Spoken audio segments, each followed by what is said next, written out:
All right, welcome everybody. It is now 6:30. We're going to get started with our city council work session today. For roll call, I believe everybody is here with the exception is Paul on Zoom right now. Okay, so Paul is here in Zoom, but we also got Donnie here today. He's here? Is he staring over me already? All right, now we just need approval of the agenda. So moved. Got a motion? We got a second? Second. Second, all in favor say aye. Aye. Aye. All right, and then first up, we're going to go ahead and do the questionnaire session for the planning and zoning applicant. So I'm going to pass it over to planning and zoning. All right.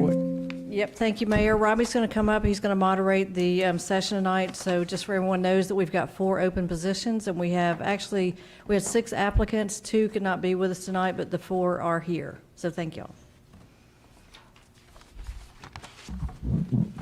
Yes, thank you, Mayor and Council. As stated, Joshua Waters, with this being spring break, had a prior commitment with his family. And then I received an email this morning from Reese Shanks. His wife is violently ill, so he thought it was best not that he spend time with her instead of coming here. So just to kind of give you guys that update. To keep our process fair and consistent,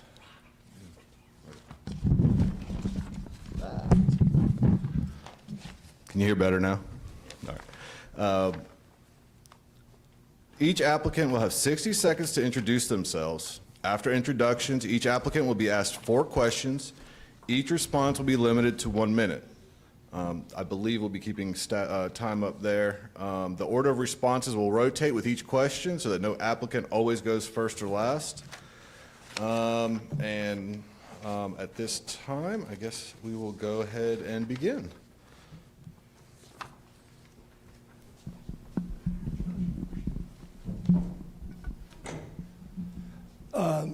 Good afternoon. My name is Michael Lee. I live at 233 Chandler Walk in Loganville, and I've been a resident of Loganville for about 22 years now. I spent 45 years in public safety, with the last 20 in public safety administration. I was heavily involved with the state fire marshal and code enforcement. So that kind of gives me a background in codes and ordinances, and that's why I've applied for the Planning Commission, because I feel like my background is better suited for that. I'd like to be part of the growth and control growth of Loganville and do what I can. And for the last 4 years, I've been on the LDA and the DDA. And my term expires this month on the DDA. So thank you very much. All right, good evening. My name is Dana Russell. I think most of you all know me fairly well, but I want to tell you a little bit more about myself tonight.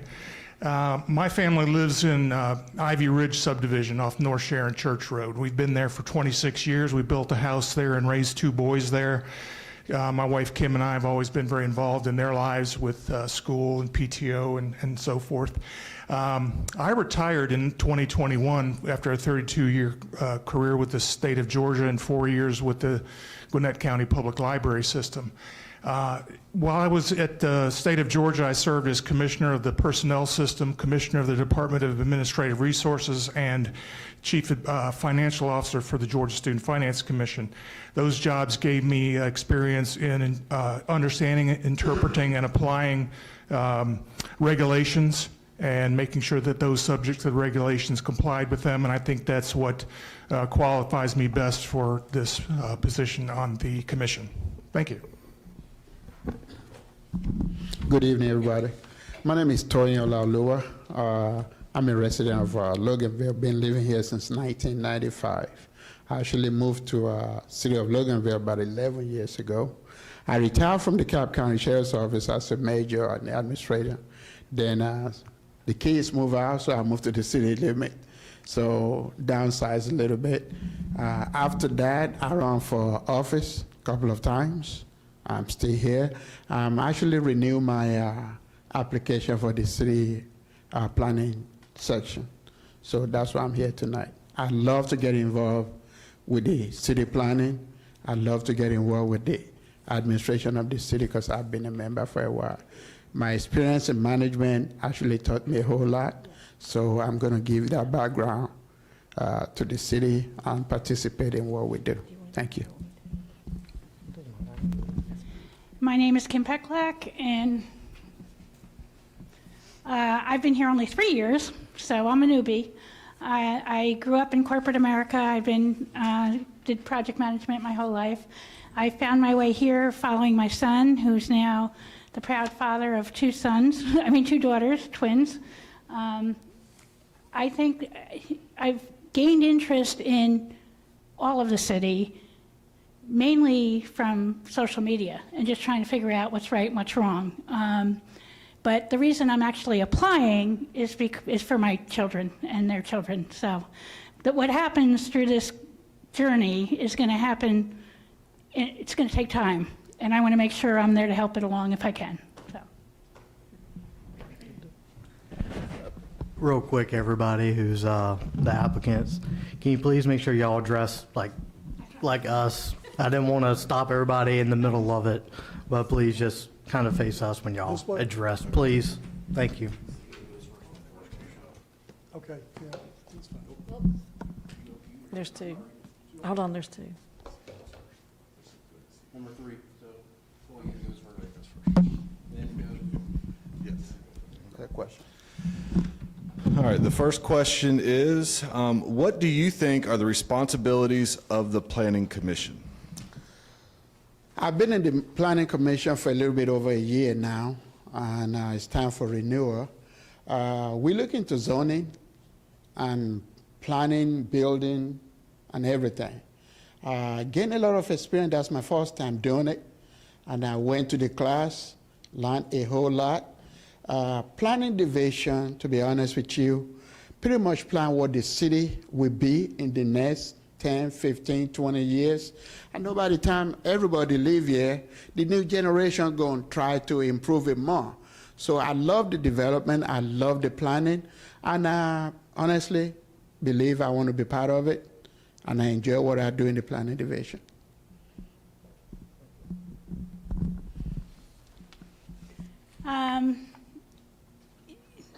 I don't really know, to be fair. What I'm learning is we are blowing up the zoning codes, and I think that's a good thing.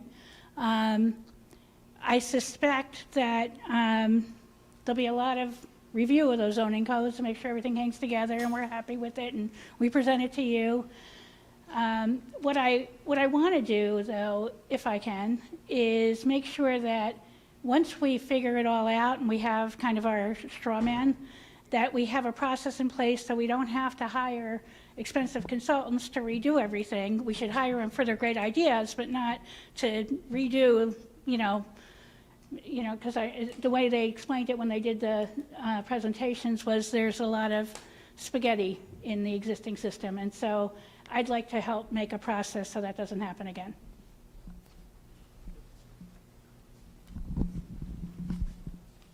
Good question again? I'm sorry. What do you think are the responsibilities of the Planning Commission? The Planning Commission is the commission that takes applications from coming in, takes recommendations from the Planning and Zoning Department, looks at the zoning, and then tries to make a decision and recommendation to forward to the council of whether to approve or not. Ordinances have interpretation, and the Planning Council has the Planning and Zoning has the ability to look at those ordinances, interpret them, and see if it fits. If a variance is asked for, it's the job of the Planning and Zoning Commission to look at that variance, see if it fits within the zoning, see if it fits within what the city wants, and then make a decision whether or not, which ultimately they make a recommendation, and then it comes to the city council. That's the way that we can contribute on the Planning and Zoning Committee. My understanding of the role and responsibility of the Planning and Zoning Commission is that they understand, interpret, and apply the ordinances, the zoning ordinances, to requests for rezoning and for development. I'm very excited about what's coming out with from the consultants that y'all have hired to redo our ordinances. I think that it's really going to help us develop the city in the way we'd like to see it develop, and to be a very vibrant, living, exciting community, and would look forward to helping to implement those and administer those. I think obviously there is training for Planning and Zoning Commission members. I think we should all take as much as we can to help understand where we fit in, because there is some room for subjectivity and for interpretation. And so I think that foundation would be very good for all of us in knowing what our role is and being successful in serving on the commission. Thank you.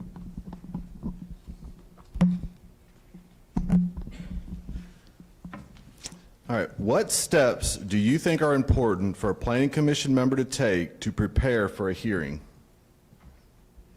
I mean, detail. You got to read the detail. So I would say you're going to read the request. You're going to go visit the site. You're going to ask all the questions to make sure you understand it, and then decide whether it's even worthy of coming for vote or whatever.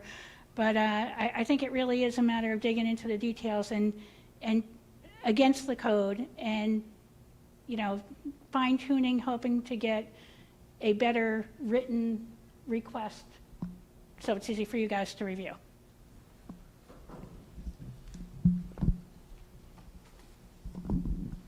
I believe the steps would be to take the application that it's presented and look at where it fits within the codes and the zoning ordinances, make a determination of how it is.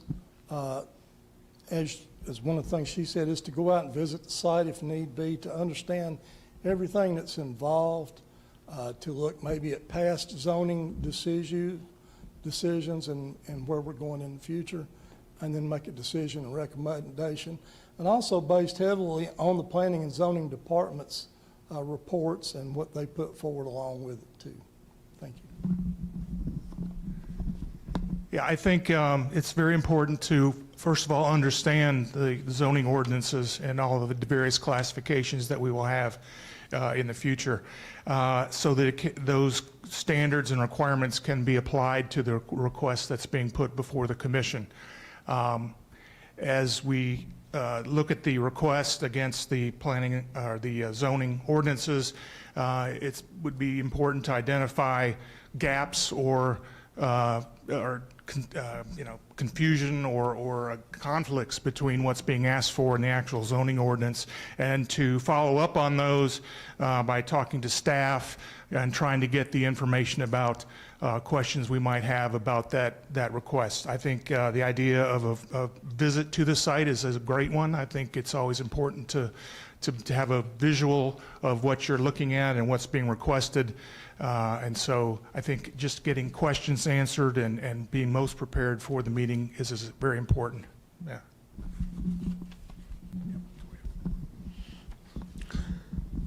The first step is that we receive the request first. Once we receive the request, I go to the site, look at the site, then come back and look at the ordinances. From that ordinances, I start making my notes. What are the questions? If this zoning been around before, maybe they want to rezone, then I ask question. When they presented their whatever, then I ask more question about what did they want to do, why did they want to do it this way, and follow the ordinances pretty much.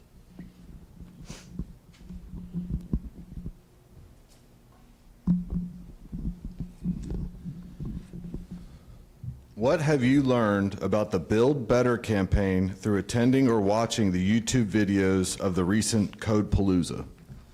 I attended the first night of Code Palooza here in the council chambers and was impressed by what they're doing.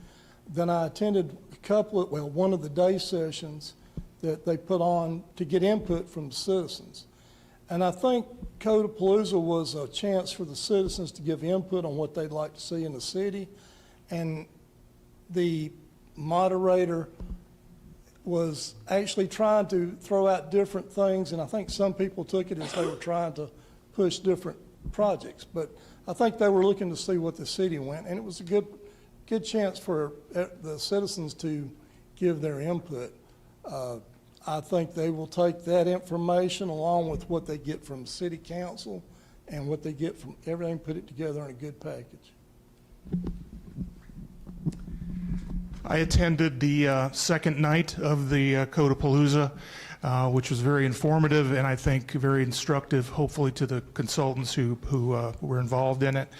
We were asked to take a map of the city and identify areas where we liked what was happening, areas where we disliked what was happening, areas for opportunities, and so forth. And I think that was very good. And it was interesting, there were 4 groups that were working on it, and we had a lot of commonalities about what we were seeing around the city.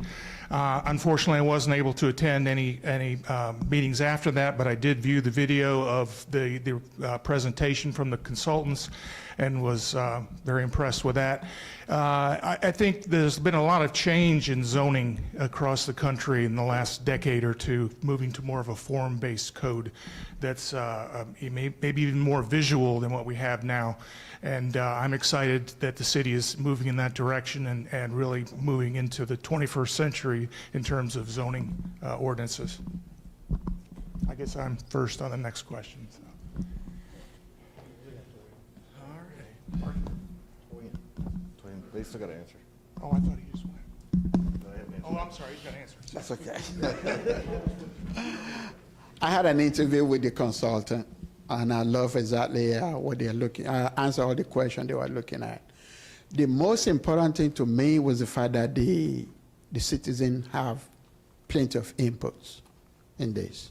It's very, very important because they were able to say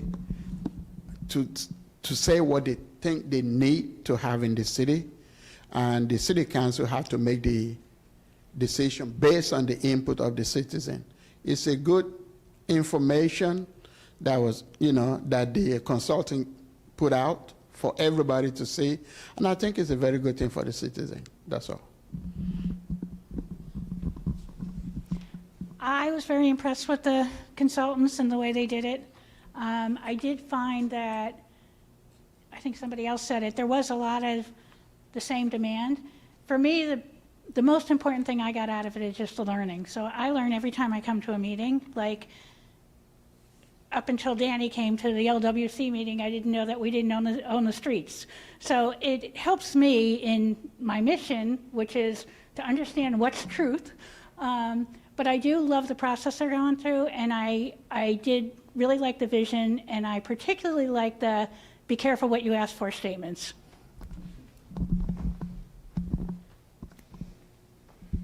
All right, now I'm ready. Hit me up, Robbie. All right, the Planning and Zoning Commission will make recommendations to the City Council on the cases they hear at their public hearings. Do you understand and agree that the City Council will consider the P&Z recommendations but may vote against that recommendation? Oh, I fully understand that and would be totally acceptable with it. We are a group that would be interpreting your ordinances and the requests that are put before you. And we take a first crack at it, and we learn as much as we can about what's being asked for and what is possible and what is, around the piece of property they're looking to rezone or develop. And, you all have your own challenges and your own goals and your own issues that you have to deal with, and obviously know more than the commission would about what's going on in Loganville and the direction you want it to go in. And so I think clearly, I fully understand that our opinion and our result is a recommendation and could very easily be turned around by you all and come up with a different decision. So no worries on that. Since I joined the commission, I realized that we are just previewing and pretty much approving what the city council will look at. The city council is the final decision on whatever we do. They can approve, they can disapprove based on what they see. Sometimes they send some of this zoning issue back to us. We look at it again. At the end of the day, it's still going back to you guys, and it has to be decided by the city council. So I do know and recognize the decision we are making, that there's a final arbiter today decision that we make. I think the dream is that we don't have any, like, everybody understands where we're going with the new code, and, but I do, I'm not naive to the fact that it's going to be new to all of us, and so we're all going to interpret it in our own way. But our goal is to present you the best possible opportunities so that there is as little back and forth as possible. Again, I expect that, I know that's not our decision. I think we do a good job when there's not a lot of back and forth, so.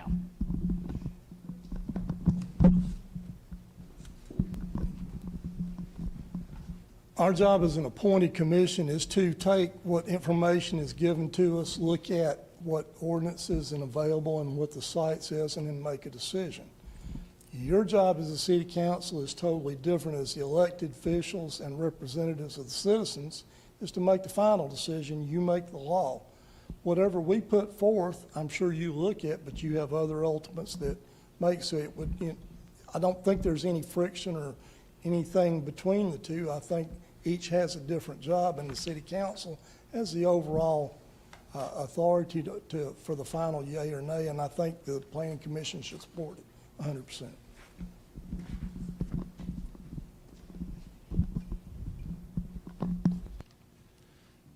All right, I want to take this opportunity to thank each of our applicants for your time, interest, and willingness to serve the city of Loganville. The city council will review these applications and consider the appointments at the April 9th, 2026 city council meeting. Thank y'all. Thank you very much. All right, yes, thank y'all so much for wanting to be a part and help us out the best that y'all can. All right, up next is a couple things that we kind of discussed it a little bit last month that we're going to talk about it this month. And the other one was something that we got reached out to by some citizens, and we just wanted to discuss some of these. One would be a retreat for strategic planning session. Leave it up to council to see if y'all, one, want to do that, but then two, what's y'all's idea on it? I would obviously recommend at least a 4-hour session, maybe something here locally to get started, and just try and get on the same page so we can learn how to all work together, but also we can find some common goals that we can work on together. I'm all for it. I think that if we're going to work together and have a better understanding of how each other even thinks, I think it's good to spend some time together and talk about some issues, yes. And I know when we first talked about this, it was through email actually, right after the election. And I know y'all both went to y'all's training in Tifton, correct? Yes, sir. Y'all learned out of a fire hose, but y'all got a lot of information? A lot. All right, good deal. Some good confirmation on some things that I already had ideas of, but it was really, really good, and listening to other jurisdictions as well. Awesome. So are y'all okay with getting together and getting some dates and just move forward from that? Maybe do it here so we could either televise it or however y'all want it to. I'm good How with do y'all here, work? a 4-hour session here on YouTube. Okay. Is that good with everybody? Sounds good? I'm good with that. And I also think, I mean, I know we tried to do it before, and we don't want to get too far into it, I mean, as far as what we're going to do, but I think we ought to have, hopefully a primary focus, I think one of the first ones that we ever did, we tried to break it into too many bites. Let's try to make it small. And then maybe the other part of it can be, planning out for maybe a future retreats, or future. And so I don't want to cram too much into one meeting. I'd like to do it, and then if we're done, if we're done early, we're done early.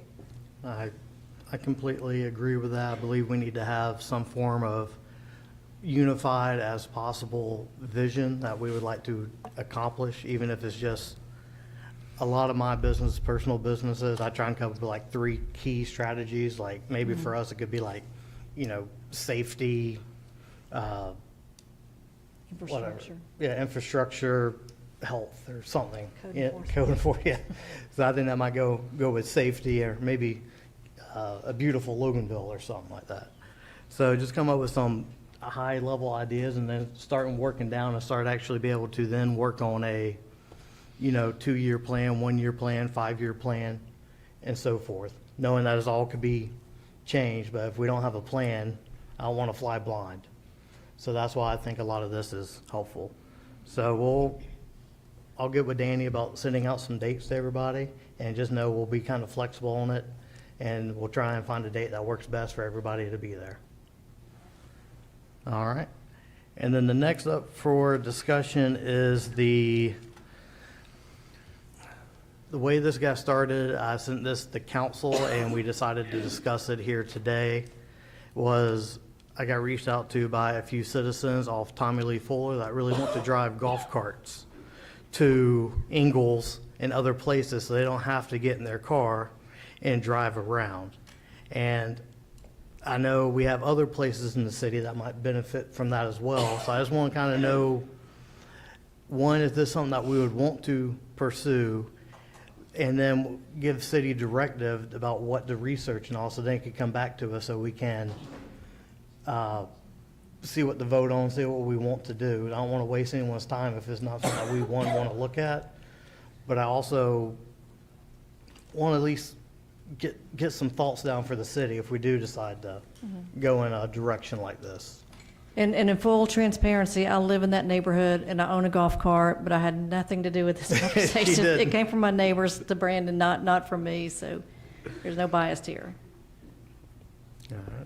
I mean, are you asking, do we think it's a good idea? Because Yeah. if so, I think Tommy Lee Fuller is not a road that you want golf carts going up and down. That's a very unsafe road. I think we have so much infrastructure problems in the city that to spend millions of dollars to build a road just for golf carts is not a fiscally responsible decision. While I would love that if we were just golf carts everywhere, I think you gotta start downtown and then it'll eventually spread out. I just don't think it's viable. And I don't wanna spend tax dollars on chasing something like that. And I understand we may not have to be able to do golf cart trails and stuff like that. I do know you can get like the share the road signs and stuff like that and maybe advertise like, hey, this is a golf cart section of the city. Please be aware. We could do some other safety improvements, but not do a whole engineered plan for golf cart trails. And maybe even if it's just a test subject, maybe it could start in the downtown setting. Because I'd see people driving golf carts. I believe you have one, and you drive it around Main Street. Mm-hmm. But I do know there's rules from, I believe Danny got back with us an email about getting it tagged or something. You have to have it tagged per the state. So people are already doing it. We might as well, I feel like if we're ever going to address a lot of the traffic issues here, we need to look at other forms of transportation, not just sidewalks for walking or biking, but for other modes of transportation for a lot of us locals. And if it is something, I believe it's something that we should look into personally. But that's just my thoughts on it. Any other? There are several jurisdictions that do it, as you've mentioned, and what we probably need to do is pull a few of those ordinances and the laws under the, whatever, if it's under the OCGA or the local ordinances, we'd have to look at that because the vehicles, from what I understand where I work, they do have to have certain things, blinkers, lights, and things like that. Certain speeds. Yes, so there's things that are involved with it that we really have to look into before we move ahead with where can we put it, how will it fit in, and things like that. That would be my concern. I think that's a great idea because I believe Monroe allows them in their parts of their downtown as well. I know Paul's sitting behind me on Zoom, but that could be something that he could look into. Do we know what the speed limit would be on that road? I think it would have to be under 35 or under. Yeah, So I think we definitely, if we move forward, have to definitely reduce the speed limit because there's a lot of speeders on that road. And I don't think you're going to get a complaint out of people that live so much in that area because I think that's been a concern of theirs for a while. Mayor, this is Paul. Can you hear me? I can. Yes, hello. Good evening. I'll give you a quick, It's coming down from above. Yeah, this came up behind me. I'll give you a quick overview on the law on the golf carts, but I also think you need to hear from your city staff and you need to hear from your city public safety on their input on it. But in short, there are PTVs, personal transport vehicles, and then there's UTVs, utility transport vehicles. And there's a whole lot of laws that Georgia has passed that specifically allow cities to become quote unquote golf cart communities or not. Y'all have a lot of state highways in your jurisdiction. The golf carts cannot be on the state highways at all. They can cross them only. There's all sorts of weight restrictions, as Mr. Colquitt said. There's signalization, registration and all that. So if you want us to go down that path of drafting an ordinance for you, we can. But before you start drafting the ordinance, I think y'all need to dig into deep of, is this something that y'all want? And I think you really need to analyze it from letting your staff weigh in on it, and letting your public safety weigh in on it, because when you think of the traditional golf carts community, you think of Peachtree City. That's what we all think of. And lots of cities have passed it. Y'all don't have nearly as many local roads and sort of smaller, quaint roads like other communities do. So I think you need to hear from your public safety before you jump off the bridge into it. But there's lots of different nuances in the ordinance. It'll be easy for us to draft if you want us to. But that's what this discussion is for before we dig into it for you. Thank you, Paul. Yeah, that was a lot of the point of this conversation, to see if we wanted our staff to look into any of this so we could have more information from police and fire and city hall before we make any decision on it. Are you, any other discussion, any other thoughts on it? Do we want city and fire and police to look at this for us at least? Yeah, I think Chief we Lowry's need to already- have them give their input as far as the feasibility of it, yes. Okay. Yep, Chief Lowry's already made contact with the chief of Monroe, and I believe their report was to be against golf carts in the city. They had issues, and Greg's got a brief report if y'all want him to report, but it narrows it down. It's I think Monroe's issue is now there's a lot of teenagers driving those golf carts, and that's the issue they're running into now. But, Monroe set up more of a grid, where Loganville is not a grid system. But I believe Chief Lowry's report to me was to be against. But Okay. Greg can certainly tell y'all from Chief Lowry's point of view. Yeah, if If you you want to wish. come up here and let us know about it. No. Well, just people are going to keep asking, so I figured if we're going to, at least want to have a public If I say something conversation wrong, about I'm it. sure the voice from above will correct me. So. Good evening, Mayor and Council. Chief Lowry couldn't be here tonight. His wife is ill, and they are at the hospital as we speak. So I was just texting him, so hopefully everything's okay with him. Just in short, I spoke with Chief Lowry about this. We are, for us, it's primary safety thing. The way the city of Loganville is cut up with all the state highways, it's not fundamentally sound to have the golf cart unless you were to build a separate golf cart path.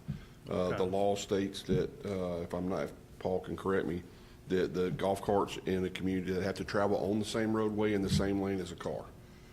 They don't get to drive on the side of the road or on the sidewalks or anything like that. So, talking to Chief Watts in Monroe that Chief Lowry spoke with, he did say that was their primary issue, that it was beginning to turn into a teen free-for-all, is I think was his words. And that's nothing against the teens, it's just you have a lack of experience in driving, and they tend to be a little bit more reckless than older folks driving golf carts, is what he's seen. He did point out one particular accident that was involving 2 teenage girls in Monroe. So obviously you put a golf cart against a car, that's not even a comparison. And I'm afraid that we are afraid that could cause a lot of undue damage, not only to vehicles and cars, but also humans. Monroe is set up, as he said, about a grid pattern. You have Highway 11 going through Monroe. That's it. That's the only state highway they have to deal with. They don't have to worry about 78. It's separated. And as the state law says, you can cross over the state highway, but if you look at all the areas in Monroe to where golf carts should be crossing, most of them have a red light. So there's a safety factor there for a traffic control device. And we just don't have that here. That would be our stance on it.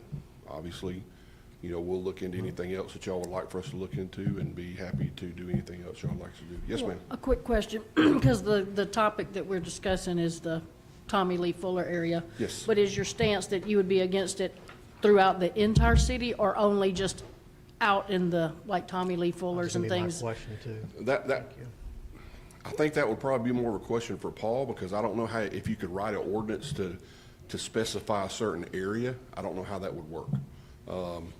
You know, the way I understand is that, and I may be wrong, if you do an ordinance, it would have to be kind of hard to do it for one specific area and then not for another. I may be wrong on that. I'm not familiar with that side of I it. just want to know if you were across the board against it. I think for us, for the safety reasons, I just don't see it around here. Okay. We're just not set up for that. The city itself is not. You know, and we all know, you get some youngsters out here driving it that not necessarily meet with the law and that are underage of that, and something happens. I don't want to have to go explain that to somebody's family. Do you know if Monroe has, like, is it limited to a certain area or downtown district or? I don't know what their ordinance is. Paul would probably know more, a little bit more than that. I think it's probably their downtown area, from what I understand, but I'm not really familiar. I have not seen the ordinance, no, sir. Because I was thinking in our downtown, we do have Main Street that crosses the state highway. That But we is a kind of state have highway. that triangle in between the two state highways. Mm-hmm. And I know we have people from CS Floyd and all that drive to Main Street a lot instead of just being able to walk or stuff Unfortunately, there. Main Street is a state I was going highway. to say, Yeah, it Main is a Street state- actually is the state It is, highway. that's what I'm saying, but we do have some crossings kind of already there. Yeah, and that's for completely legal. pedestrian. Yeah. And what you're talking about with the certain areas, I mean, I guess you could do it for like a Main Street area, but doing it down in Tommy Fuller just for that area, I don't know how that would work. It would be Okay. something he would probably have to ask. Just out of curiosity, Yes, sir. has there been any issues within Loganville where golf carts or whatever have been riding the roads? Not that I'm aware of, Okay. no. You know, they passed that law with the county, I think passed the ordinance as well for the UTVs, as long as they're tagged. I mean, we have one, the fire department has one, and we went and had it tagged just like we're supposed to, so. I have not had any reports of anything with any golf carts or anything like that going on.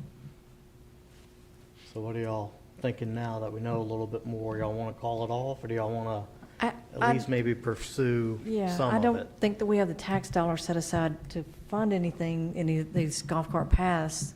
And I don't know if there's a way to set up a golf cart district that limits to the very small streets. But I will say, I campaigned on public safety as paramount, number one to me. So if it's not, if they say it's not safe, it's not safe.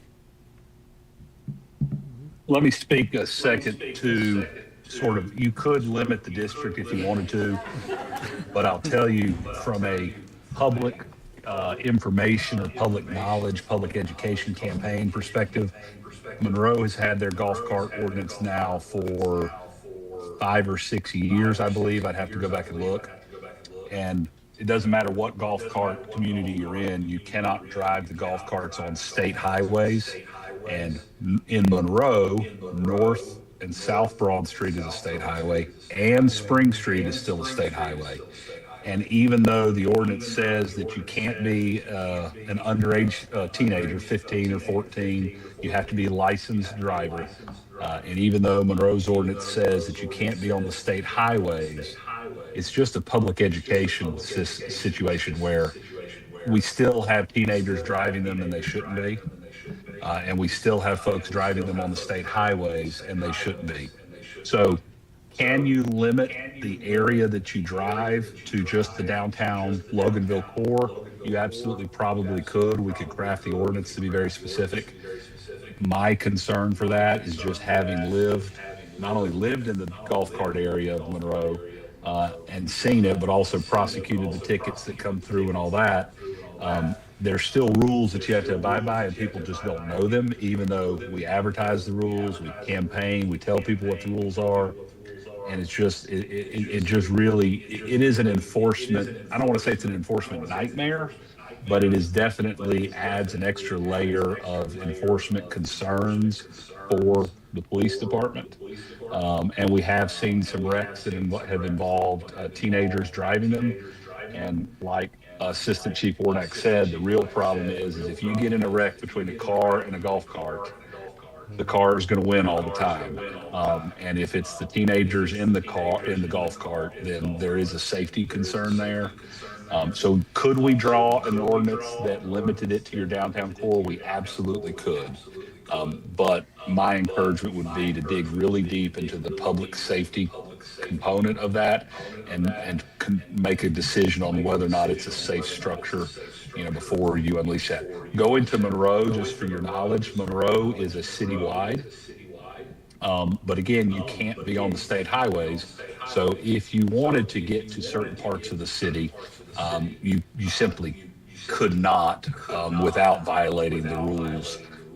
Or you'd be weaving back through sort of back neighborhoods. So the rule is essentially 35 mile an hour or slower roads, and they must be city or local roads. That's what you have to be on a golf cart.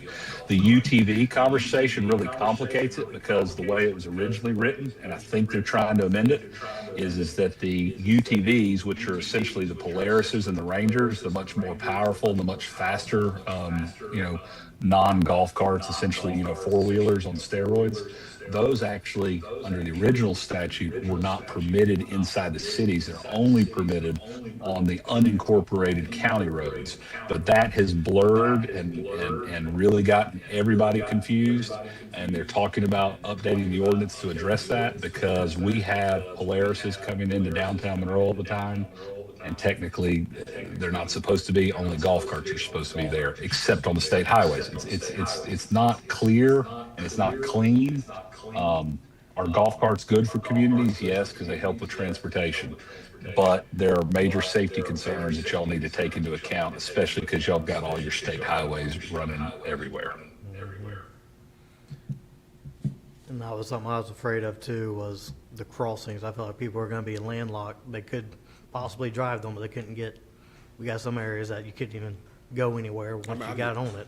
I don't know of really a safe place where you could cross 78. Yeah, on a golf exactly, cart. 78, no. I mean, you could come to the red light, but you gotta get on a state highway to do that. And you Exactly. could cross over right there at Bobby Boss, but I Yeah, don't even nobody. drive a car. You across can't even the do that in a 78 car. on- What are you talking about? But that's our stance. We figured we'd give you all a little brief if you wanted it. No, thank you so much for that. Any questions? Thank y'all. Y'all want to move forward with looking at any of it? Are we I don't think at this time. Yeah, I not don't this think time? so either. Okay. Is that consensus? All right. Good deal. We had the discussion. All right, only on to the meat and potatoes of the meeting. Let's get to Planning and Development Committee. All right, Mayor, we have one case tonight. I know, let me explain, we have a moratorium, however, that does not include any variance requests. So item number 2A, Robbie's going to read this case into record, then we'll do the public hearing, open it for council and mayor discussion, and we'll take a vote on Thursday night. All right, thank you, Councilwoman Newberry. The case before you tonight is case number V26-001. Augustin Sanchez requested a major variance for the property located at 3965 Pecan Road, Loganville, Georgia, 30052. Map and parcel number R51600043 in Gwinnett County, Georgia. Present zoning is R22. The ordinance and section from which relief is sought is the zone ordinance 119-209C, which they're requesting for variance for reduction in the minimum required lot width. This case was recommended for approval both by staff and by the Planning Commission. Okay, so at this time, I'll declare the public hearing is open and ask the applicant if they'd like to come up to the podium and explain to us about your request.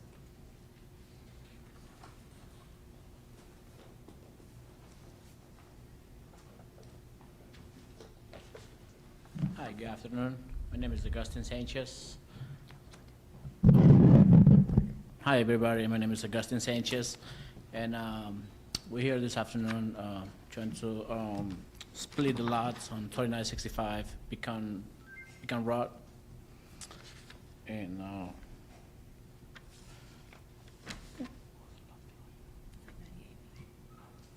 from 180 to 98 feet. What it is there's one lot. It has a mobile home and a home.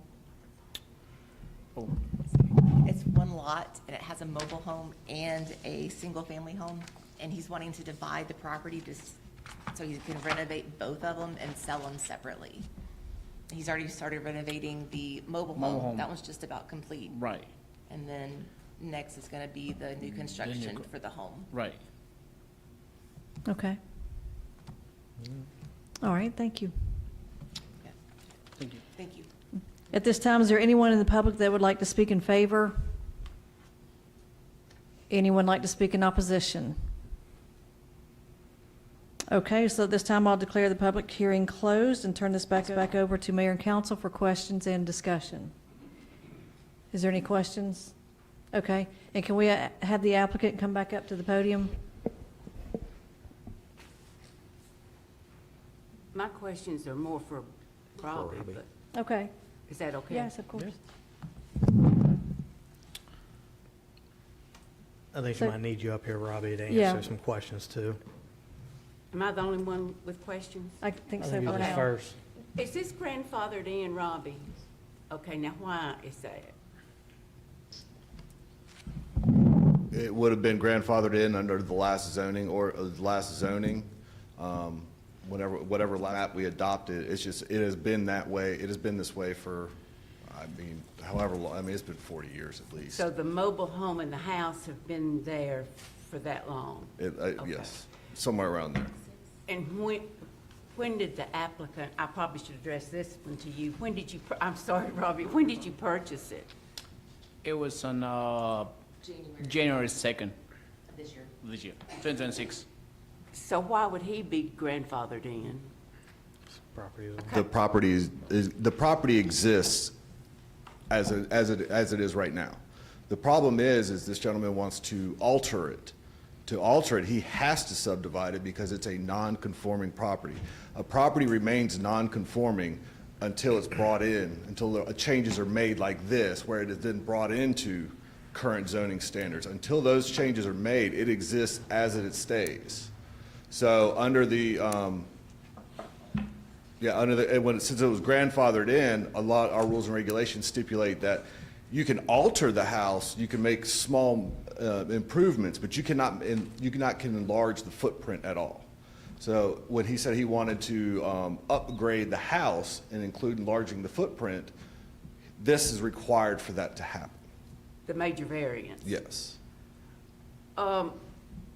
If I just read the major variance, I guess if he's grandfathered, then none of the rules apply under the major variance? In what respect? And I guess all respects, because it says no mobile home, period. Yes, but that would be because it's that parcel will still be grandfathered in while the other parcel is brought into compliance. Okay, and the reason it can be grandfathered in, because my understanding, and this may be per ordinance though, that once you make a change, the grandfather no longer applies. But he is not making any changes to the trailer property itself. Okay. He is just, Changing he wants to bring one place into compliance. And that's why the staff recommendation is for approval, because at least we're bringing half of it into compliance, and then we'll get the other half a little bit later on down the road. Now, how you gonna get the other half? Because exactly as you just said, if he wants to make it any bigger, he's gonna have to remove the trailer. Okay, because that, I see the word no, and I don't see any exceptions to that, and. But because it I'm was just grandfathered in, confused. that's my Okay. interpretation, unless Paul has a different one. Paul in the heavens? Yes. Unless the voice above. Yes. Yes, Paul in the heavens concurs with Robbie. Okay. Thank you, Paul. It is a non-conforming use. It is a non-conforming lot, and it is a non-conforming use. And the law is pretty clear on this, that you can do things to help reduce the non-conformity. So he's reducing the non-conformity by splitting it to where there is a separate principal use per lot. There's a trailer on, call it lot 1, and there's a single-family stick-built residence on lot 2. So it's a reduction in the scope of the non-conformity, which is generally encouraged. You don't have to grant the variance. You certainly don't. But the concept is if you grant the variance, you're reducing the non-conformity by getting rid of one of the non-conformities, which is 2 principal uses on one lot. And so you're eliminating one of the non-conformities, even though some non-conformities remain. Okay, Paul in the heavens. Once the major variance ordinance, there's several points on here that don't fall into this. I mean, it would disallow it, the major variance, based on what I read from the ordinance. But if you're saying it's grandfathered in, or Robbie's saying it's grandfathered in, none of those points are applicable? No, I'm not saying that. Oh. What I am saying is that the use and the zoning is both grandfathered in. They're both pre-existing non-conforming uses. And when the request is such that it is a reduction in the non-conformity, and particularly here, the reduction in the non-conformity is taking a lot that has 2 principal uses and getting it correct to 2 lots with each having their own individual use, a principal dwelling. That is a reduction in the nonconformity, which generally the law encourages. You want to bring the properties into compliance. And Robbie's correct, if you expand the scope of the, nonconforming use, he can increase the size of the mobile home or the existing home. I mean, it is working towards conformity or compliance with your existing zoning ordinance. And at the end of the day, is there a useful life on that trailer or that manufactured home? There probably is. And at that point, that manufactured home would have to be rebuilt or built in a way that's compliant with your current zoning ordinance and building codes. Manufactured homes in and of themselves, under Georgia law, are not expressly and completely prohibited. You have to be very careful when we're walking down the line of what is and is not prohibited as it relates to manufactured homes in and of themselves. So this is a reduction of the nonconformity of 2 principal uses on one lot. Okay, if the reduction of nonconformity does not coincide with the ordinance, then which takes precedence? I'm sorry, I don't understand your question. I don't either. Your non-conforming, your grandfather clause ordinance envisions this very action. Robbie and I discussed this one at length back when it first came in the door. I can't remember how long ago, 2 or 3 months ago. And we reviewed it at length, and it is exactly what the non-conforming ordinance expects to happen. I haven't seen a nonconforming. Do we have a nonconforming ordinance? Yes, ma'am, it's in your zoning ordinance. Ah, okay, I haven't read that, so that may be my problem then, because from what I'm reading from the major variance ordinance, he does not qualify for a major variance. But because of the nonconformity, apparently he does, and the grandfather, both. Well, nonconformity and grandfather are the same thing. Oh, they are? Ah, okay, gosh, I'm learning. So he's so Paul, where does it come? Never mind, I just asked that question, Robbie explained it. Well, I think I'm just being ignorant because I haven't read the nonconformity, because seriously, on the major variance, he does not, if you just look at the major variance ordinance, there are many points on there that he does not qualify for. So I'm trying to make the connection between why he does qualify and why the ordinance says he does not. But I don't have anything else to say other than what I'm just saying. So if you're telling me he qualifies, then I'm good with it. He doesn't qualify per the major variance ordinance. I will bottom line that. And if I could throw in too, I was present at the meeting for planning and zoning when the case was heard. They also do have a driveway for each location, so there won't be any modifications needing to be made to either parcel. So they'll have their own driveways. Robbie, I got 3 questions for you. They're yes and no. I'm going to keep mine simple. Okay. There's going to be a survey on the property, correct? They All have right. to submit one for the subdivision of the plat. Okay, we'll have water taps on each one of those residents at that There's point, one right now, and they will have to get a second tap, Okay. assuming this approved. And then we'll also receive tax dollars from both of those residents once they're divided, correct? In theory, you were receiving tax monies from both of them beforehand. But once we have 2 different It'll be, properties, it may be we'll have- assessed differently, yes. That's right. I'm not sure about that. Okay, that's what I wanted to clear up. Thank you so much for that, yes. Okay, any other questions? I'm through. Are y'all telling me, bottom line it for me, are y'all telling me that it doesn't matter about the major variance ordinance, basically is what you're saying? Because of the nonconformity ordinance? Okay. I'm good then, if that's the case. Okay, any other questions? I just got about the mobile home assessments. They operate a little bit different. As y'all know, I own a few of them. So you get like a tag every year from the county or whichever county that you're in. So the assessed value for that land might just be the land price, and it could be improved value depending on the decks and stuff like that. But the house would come into play, especially if they're enlarging it and stuff like that. And then you'd also have the tap fee and stuff that comes on to the new one. So it is advantageous for that as well. That's all. But if he changes it from a mobile home into a residence, Yeah. would that change the dynamic? Right now, Okay. it's being taxed as personal property. And it would be We're in different? the process of changing it over to real property right Yep. now, so then it will be assessed as a real property. So it'll be 2 Awesome. real properties instead of a real That's- property and a personal property. Awesome, thank you. I do that to a lot of mine We're in too, that so. process right now. Good deal, awesome. Okay, well then we'll take a vote on Thursday night, and that is all we have for planning and development tonight. Thank you all. Thank you, Lisa. I'm sorry, I'd ask Robbie if he would give us an update on the Northeast Georgia Regional Commission and the,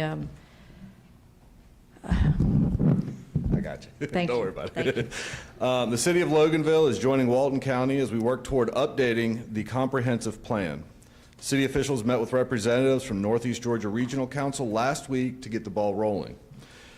We did want to go ahead and announce that the first public meeting is the kickoff scheduled for April 14th at the Walton County Historic Courthouse. We will provide more information as it is made available to us.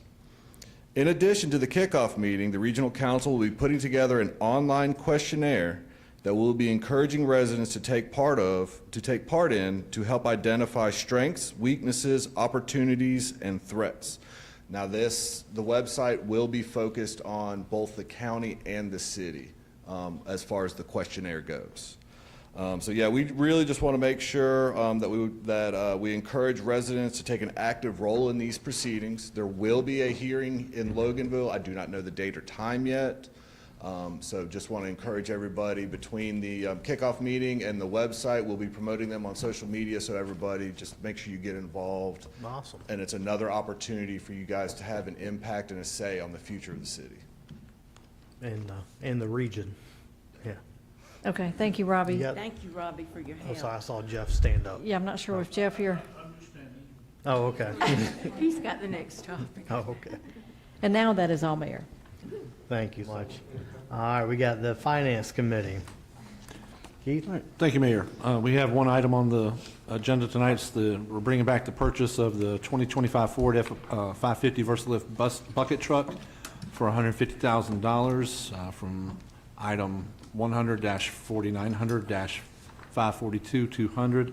Again, this is a budgeted item that was put into the budget, and for some reason, there needed to be some further discussion on this, so if I could ask Jeff to give us a little more information that he's discovered.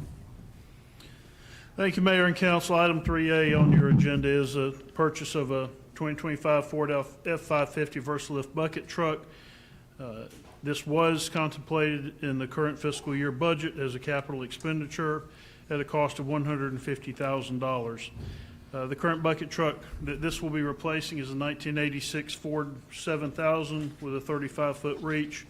This is a bucket truck with a 45-foot boom, and it will be used by multiple departments within the city, to include Public Works, Facilities, Technology, and other departments for a variety of operational and maintenance tasks. When this was last before the council asked for staff to gather more information. That has been provided to the council, and staff recommends approval of the purchase of this vehicle. Thank you, Jeff. Any questions from council? I have a question on the old truck. Do you by chance know the mileage on that? I do not. Jeremy, do you? Not off the top of my head, I'm not even sure if I can give you a correct answer, because I'm pretty sure the owner quit working. Okay, thanks. Patty, Wes says he's not 100% sure, but he believes that he has heard the number 30,000 miles thrown out. How's that sound, But he's not Jeremy? 100% sure. 30,000?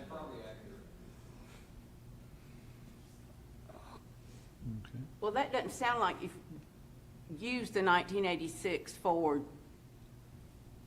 that much then. I mean, if you take that number of years, is that a correct assumption or no? I probably should be talking to you, Jeff. I'm sorry. And we bought it used, so it had miles on it when we got it, so we don't know how many miles the city of Loganville's put on it. But once again, this is a 1986 vehicle that is not really operational nor safe for staff to use. Yeah, I mean, I was just making the declaration that it hasn't been used that much for whatever that's worth to anybody.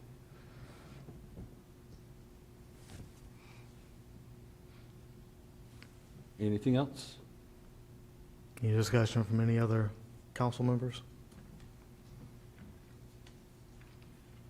That's all I got. Okay. Could I ask that this be put on consent again? No. All right, we'll vote on it Thursday night. That's all I have, Mayor. Thank you. Thank you.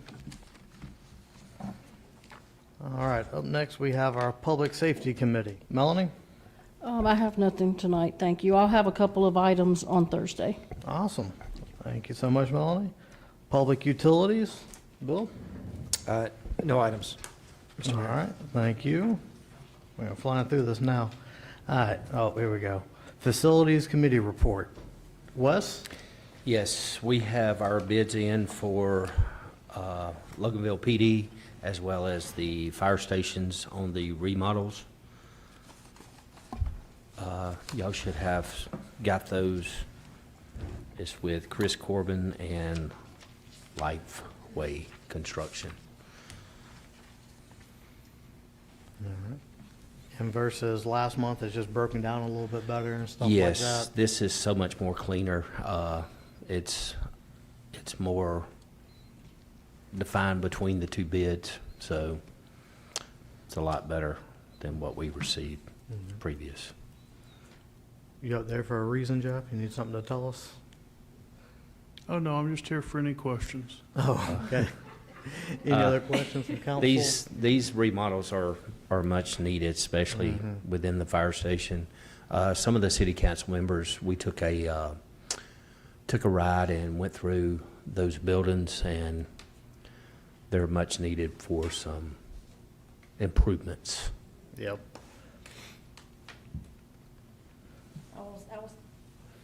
I will say also, I was in the fire station on Tom Brewer a couple weeks ago, dropping something off, and took a tour, and yeah, they're dated. They definitely need some refreshing. And I have not been on the one that's on Lee Bird, but imagine when you say it needs to be refreshed, it needs to be refreshed. My issue is not with that at all. I want to get it done. My issue is with the process. yeah, I wasn't sure if we put these out for an RFQ, RFP, and did we have a clear defined scope of work? Because it seemed like we had two people that responded back with two very different bids. And then now we've morphed into Chris Corbin Home Improvements, I guess got a second look at it and sent another quote in dated March 30th. So I guess one of my questions is, did Lifeway, his quote was dated back in December, did he also get a second look at this? Nothing changed. What happened, the city council asked staff to speak with Mr. Corbin, who was the lowest responsive bidder, and get more detailed quote so they could look to make sure that what he was quoting matched Lifeway, so they were getting a true apples and apples. Both of those entities, when they were asked to bid, were provided the same information from our facilities director, so they were bidding on the same project. The method in which they sent their proposals in was different, and I think that caused council some angst, and they wanted to see a better breakdown. So we did go back to the lowest responsive bidder and asked him to show exactly more detail as to what his bid was. I do not believe that his bid changed. It may have like $1.59, but that was done at council's request. We did not go back to Lifeway. Typically, when you accept bids, you can go back and deal with the lowest responsive bidder. In this case, it was just a bid. It wasn't an RFQ or an RFP. It was just bidding to do a job.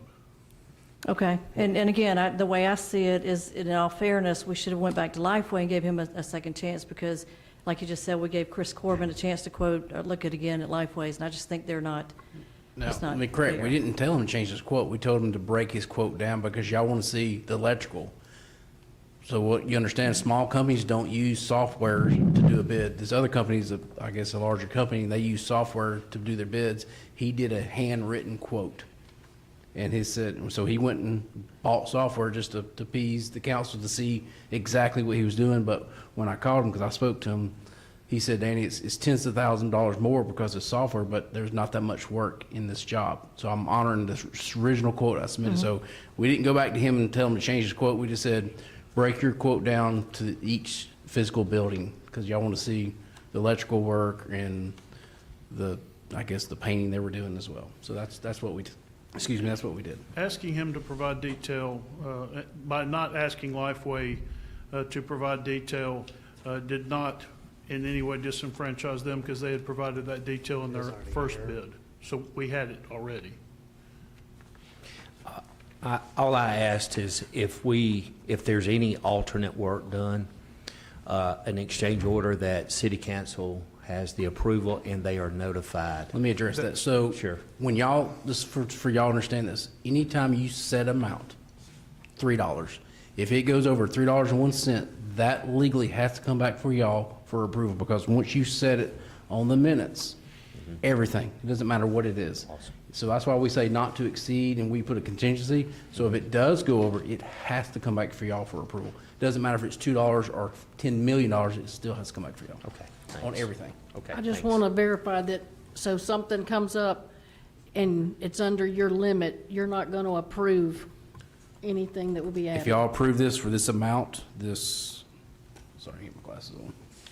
This, $151, $195 and 77 cents, if it goes over by 1 cent, it has to come back for y'all. Now, there is a contingency in there for things that we may not know, that we put in there. So, but if it goes over that amount right there, it has to come back for y'all, regardless if it's a cent or $1 million. So a change order is going to come to council? As long as, if it doesn't change this overall number, this 151, 195 and 77 cents, it has to come back for y'all. Now, if it stays under that, then yes, I can do it. But if it goes over that, it has to come back for y'all on everything that we do. The bid amount and the contingency, right? Correct. That includes the 10%, correct? Correct. The approved amount that we're requesting is $151,195.77. Any change to that, since that amount has to be approved by council, if you approve $151, $195.77 as we're requesting, and something occurs, there's a change order that would change that to 151,200. Even that $4.23 would have to come to council because it's a large expenditure. It's not, the change order was for $7, we don't use the procurement policy that says, Jeremy can sign off on $7. It has to go back to the original amount because it's changing the aggregate total amount of the project. So that has to come to council. What's the contingency? 10%. But that's built in of Yes, that correct. 151, right? Yeah. Correct. Okay, just want to make The sure for the record. contingency is $13,745.07. Jeff, do you know the amount just for the police department? I do not. Yeah, Mr. Corbin lumped them and the fire station together. Yeah. And I would like to have seen them separate with you as well. Well, after touring the police department, it's in such good shape. I wasn't sure, other than where they rub their belts and firearms on the wall, and that needs to be dealt with. I just didn't, that was my first comment. I said, you know, the tiles look new up on top, the floor's all nice and shiny. I just didn't see the need. So I just kind of wanted to know the amount. Maybe that might have something to do with the need. Yeah, when this project was drawn up by facilities for bid, it was drawn up as one project. So no, each particular location was not necessarily divided out. Okay.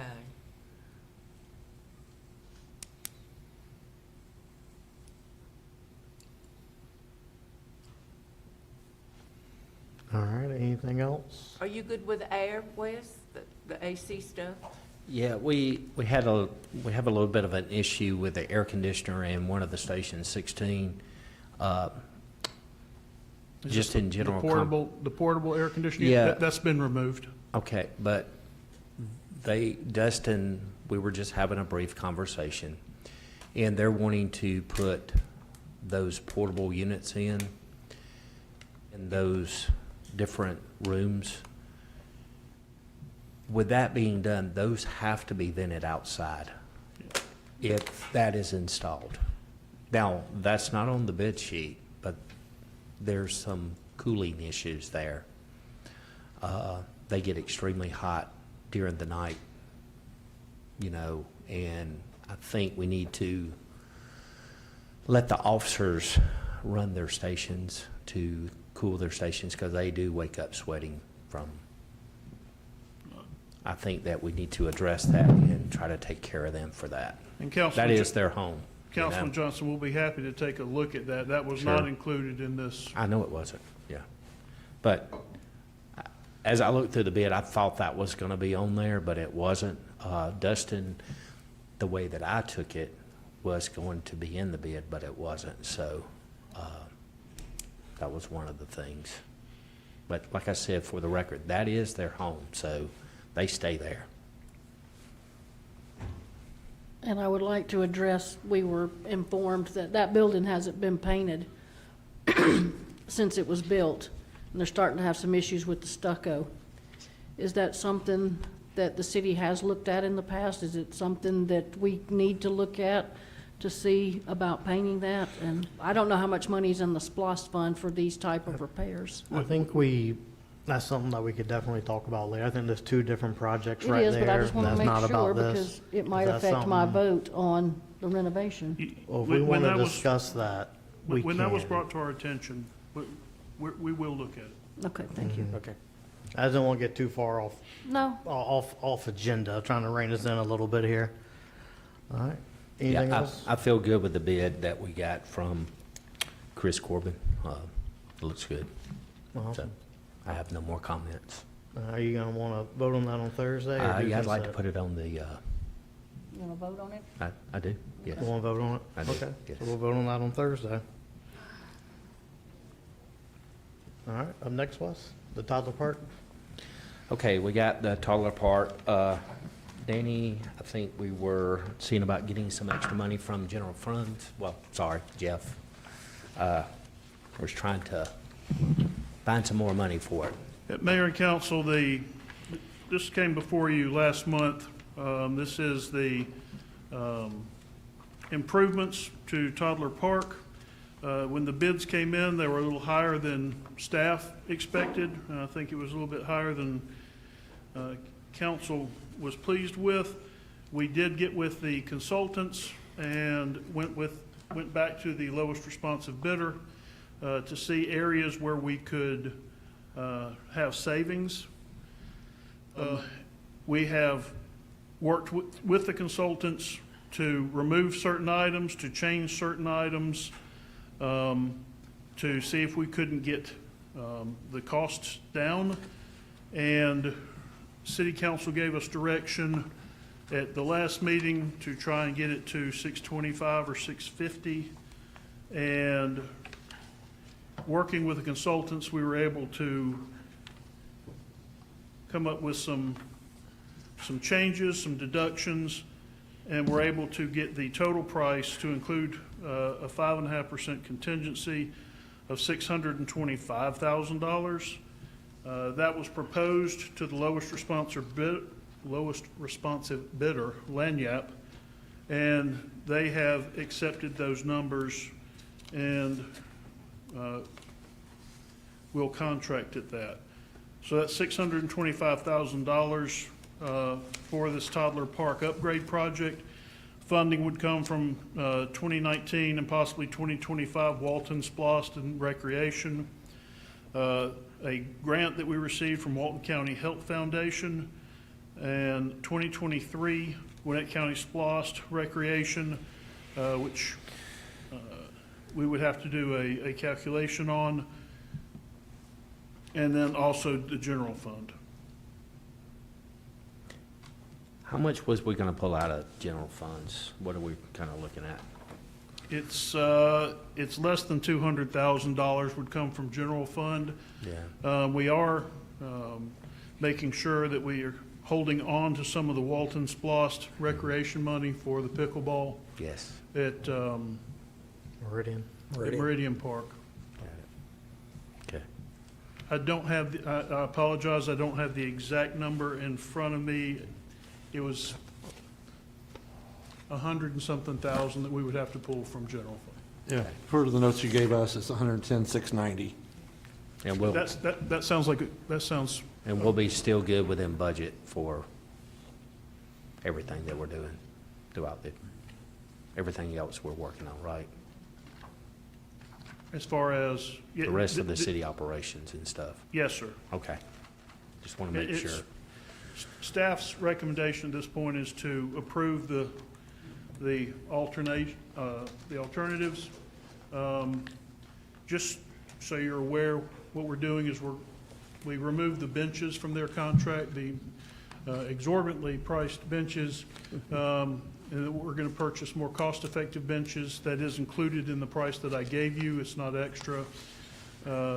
We changed the picnic tables out. We're going to price relocating existing. We're going to use the existing trash receptacles instead of their new. The We-Go-Round is being removed in favor of a different alternative, which gave us a savings of $54,000. And one of the sound stations would be removed. And in talking with the consultants, it's the least easy to use for the small children. Also, the water fountain will be changed for a reduced price option that does not have a pet station and things of that nature. So we were able to bring that down while saving things that had been indicated to us were important to the council, such as the fencing, the gateway branding, signage in the front that I know we spoke with Councilwoman Wolf about. Those things we were able to save that gave it character, especially since it's right here in our downtown. Let me ask you about the We-Go-Round. Yes, ma'am. Is wheelchair accessible? The We-Go-Round was a wheelchair roll-on device. it was very expensive. They were able to find an additional or a different spinning type feature called an Omni Spinner. Since this park is specifically built for smaller children, the Omni Spinner is something that if a child has mobility concerns, a parent could place them into the Omni Spinner, and it would work well. Again, the park's made for smaller children, so we saw it as a reasonable alternative at a great cost savings. You could say like for the benches and stuff, that's something we could upgrade later if we needed to. Yeah, or wanted to. If we so could. the consultants found benches that are going to be, Oh, they can be we're going there. to do new benches. Okay. We just found better benches. The price for us to procure those benches and get those placed is included in the 625 total. Oh, great. Good. The things that we would be reusing would be picnic tables and trash receptacles. And that's something we could always upgrade to later once we get more SPLOST funding or something. Correct. Perhaps. How did the swing end up? Are we getting a swing or painting a swing or? We did not change anything with the swing from the bid.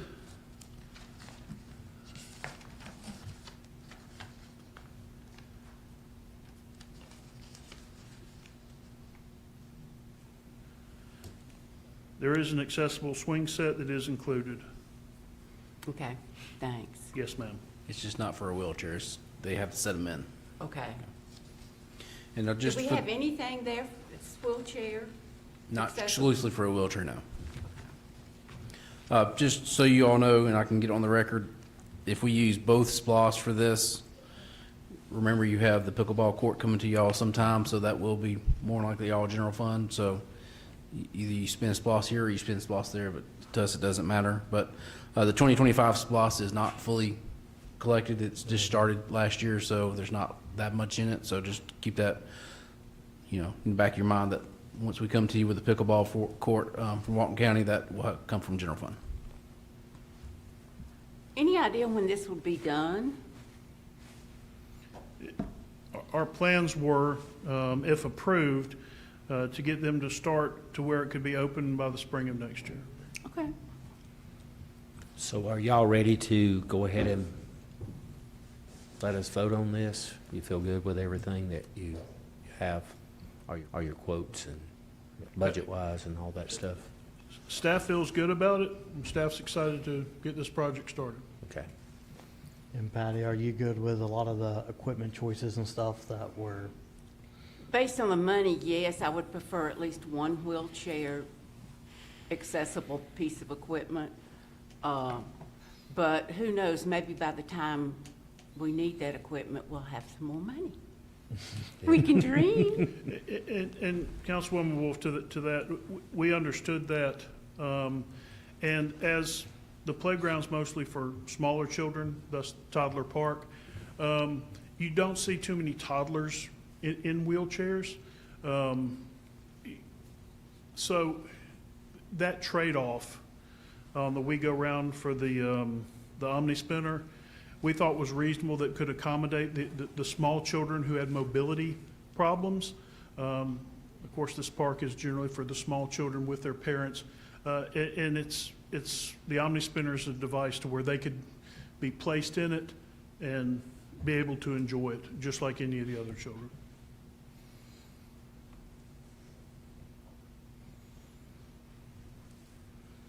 All right. And I'm not going to I'm not going to say I'm endorsing Lanyap, but I just completed a project with them for another county up in Jackson County, another park, and they completed the project on time and under, on budget and just ahead of the opening this past weekend. So I will say that that was pretty good with the challenges they had ahead. So be a little bit different project here, but they did go out there and complete it ahead of schedule. That's good to know. Thanks, Bill. I say we go ahead and add it to the, Want to ask for consent? Is everybody okay Yeah. with consent with this? Or y'all want to vote Thursday? Good with consent? Good. All right, that's on consent. I want to thank Jeff and Danny and the police department and fire department for being patient with us on these estimates and stuff. Thank y'all very much, as well as the employees. There is processes that we have to go through to make sure that we're in balance. So thank you so much for your patience. Yes. All right. Thank you so much, Wes. All right, Transportation Committee, Bill? I don't have any. I'm just kidding. I was going to say, you got something important. So, you know, we get assistance from the state every year that we use for maintaining roads, and that's through the local maintenance improvement grants. And then, like I mentioned last month, that the state came up with additional money, which they have put out as what they did last year. They call it the local road assistance funds. We, of course, want to move forward and capture those funds by a resolution. The resolution is for, so that we can capture the, all right, the number, where'd it go? $212,711.50. That's based on, you know, it's based on our road mileage compared to the state. They divvy out all the money that way. It will, to do these, and this will be for paving. Danny's listed the streets that will be paved under this program. At this time, there will be a $25,000 fee that's included in that. That's for Keckenwood to put together all the necessary project documents. They provided us. Any questions on that? I just to confirm, the 25,000 is included in the 212? No. Oh, I thought you said The it was. 212 is the money we will receive from Okay. GDOT, the 25,000 what we will expense. That's kind of what I thought. And typically, to get the LMIG money, we have to provide, what is it, 20%? 30% for LMIG, but this is no match. Right. In this case, there's no match. So, I mean, so 20, yeah, we're a little over 10%. Okay. It's not bad. No, I'm good. I just wanted to make a statement for the citizens, because, you know, we talk about our roads. I'm one of the people that talk about our roads. For 1.32 miles is what this contract is for, what this bid is for. It's gonna cost, gosh, 212 plus the engineering fee. So that's why you don't see a lot of this going on out in the city. At least that's what I gather from this. I was shocked to see that it was for just a little over a No, mile. it's more than that. It Yes. So the other three roads are already accounted for in the other LMIG that we currently have.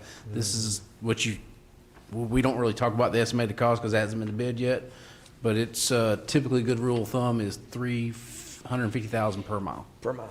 Really? Whew, okay. So- Well, that explains a lot. So these first three roads have already been done with a resolution last year. okay. We've already received the money. We're just adding, since this is a new additional funding, we're adding it to the list so we can do more roads with, So it'd be typically more we get a if better you hadn't price. already done that. I'm sorry? It would be more if you had not already It could be. partially- Hopefully this will go out, come back for y'all with a bid recommendation, hopefully in June. And we may even put some more money with it to do more roads. We try to do 3 miles a year to be on task. Or we could just cough up 20 million and do them all. Yeah, let's do it. All Let's right. get us a bond. We have to pay that back. All right, with that, is that consent all right? Yeah. Everybody good with consent? Yep. All right. And with that, that's all I have. All right. Thank you, Bill. All right, Danny, the city manager's report. Thank you, Mayor. Evening, Mayor and Council. Before you is 3 items. Actually, there will be 5 because I'm going to talk about 2 other things. But the first 2 are just housekeeping items. An intergovernmental agreement with West Walton to use their park for the Independence Celebration. Christy can talk about the date later. But we use this every year. We have to do an IGA with the county that gives us permission to use their park. And also an IGA with the city of Snellville to use their stage. We do have to pay their employee $350 for the day to come out, set it up, and take it back. So those 2 IGAs are in your packet, and I'll just ask for y'all to give the mayor permission to sign those, and we can get those submitted and turned in back to these 2 governments. I know we've been doing these two for at least 4 years now. I know it's been probably longer than that, but any questions on that? No? All right. Item 8C is the appointment to the DDA. We still have, going to have 2 applicants, I believe, open. We had 1 applicant apply. She's in your packet, Miss Ellis, I believe. Only had, as far as I know, is 1 so far. So y'all can make that recommendation Thursday, if you wish. May I say something here, Danny? Because I'm still confused on the email you sent out. Okay. So- You know where I'm going? Yes, and Paul, please jump in from heaven. But the law states that 4 of your 7 directors must have a vested interest economically somehow within your downtown area. Must have 4. Currently, we have 3, but the council can decide if any of those directors do represent someone with an economic interest into the revitalization of downtown. That comes strictly from y'all. So if you say applicant A does represent someone or some business in the downtown, then they qualify the law that the state sets. So 3 can live in the city, but 4 must live in the city, plus have a business or represent someone that has economic interest. But that is set by the city council. And So we that- currently have You 3 currently that have own 3. businesses. Correct. So, okay. And one of those, I did not submit an application. His term is expiring in April. So then we'll have 2. 2.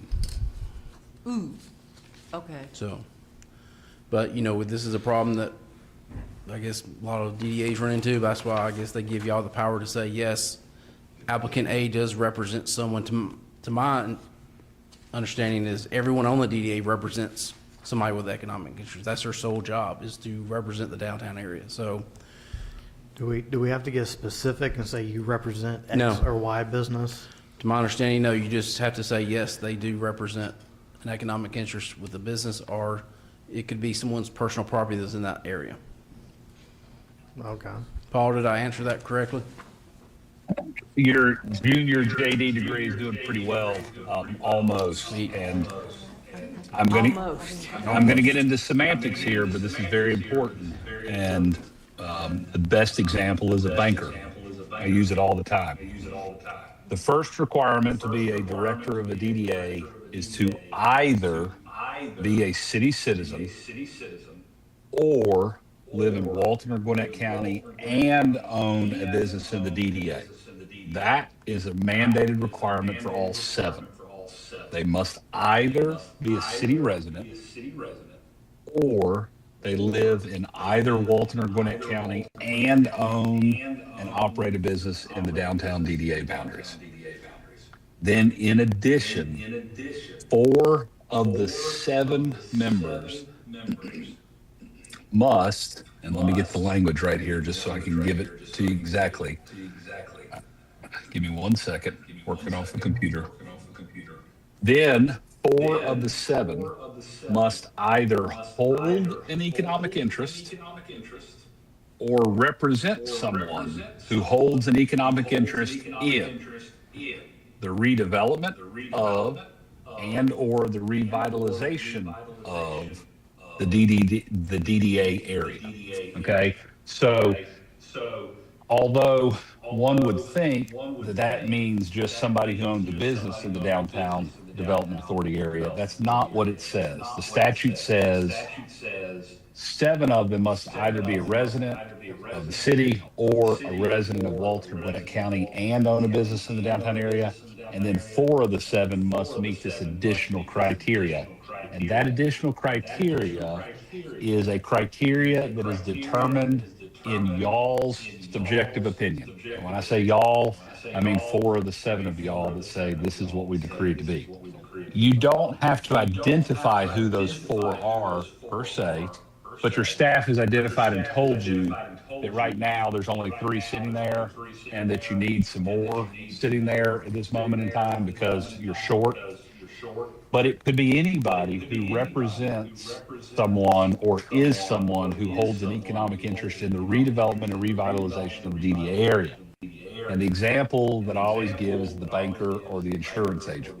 A banker who is banking people who are in downtown, a banker who is giving a loan to someone who's trying to start a new business or fix up a property in downtown, or an insurance agent who is insuring businesses in downtown or properties in downtown, technically is someone who, in your opinion, could hold an economic interest in the redevelopment and revitalization of the DDA area. Additionally, it could even be a contractor, somebody who's trying to build out a parcel in downtown or renovate some properties in downtown. So that 4 out of 7 mandate is a very loose and wide net that you can cast. It's not just business owners in downtown. But we don't have to be specific with it. You do In not, my opinion, Paul. you do not have to be specific with it. You just need to appoint someone so that your DDA board member composition is compliant with the law. And as I have alluded to you guys and staff previously, this is something that small municipalities and DDA jurisdictions deal with on the regular, finding enough people who satisfy the law.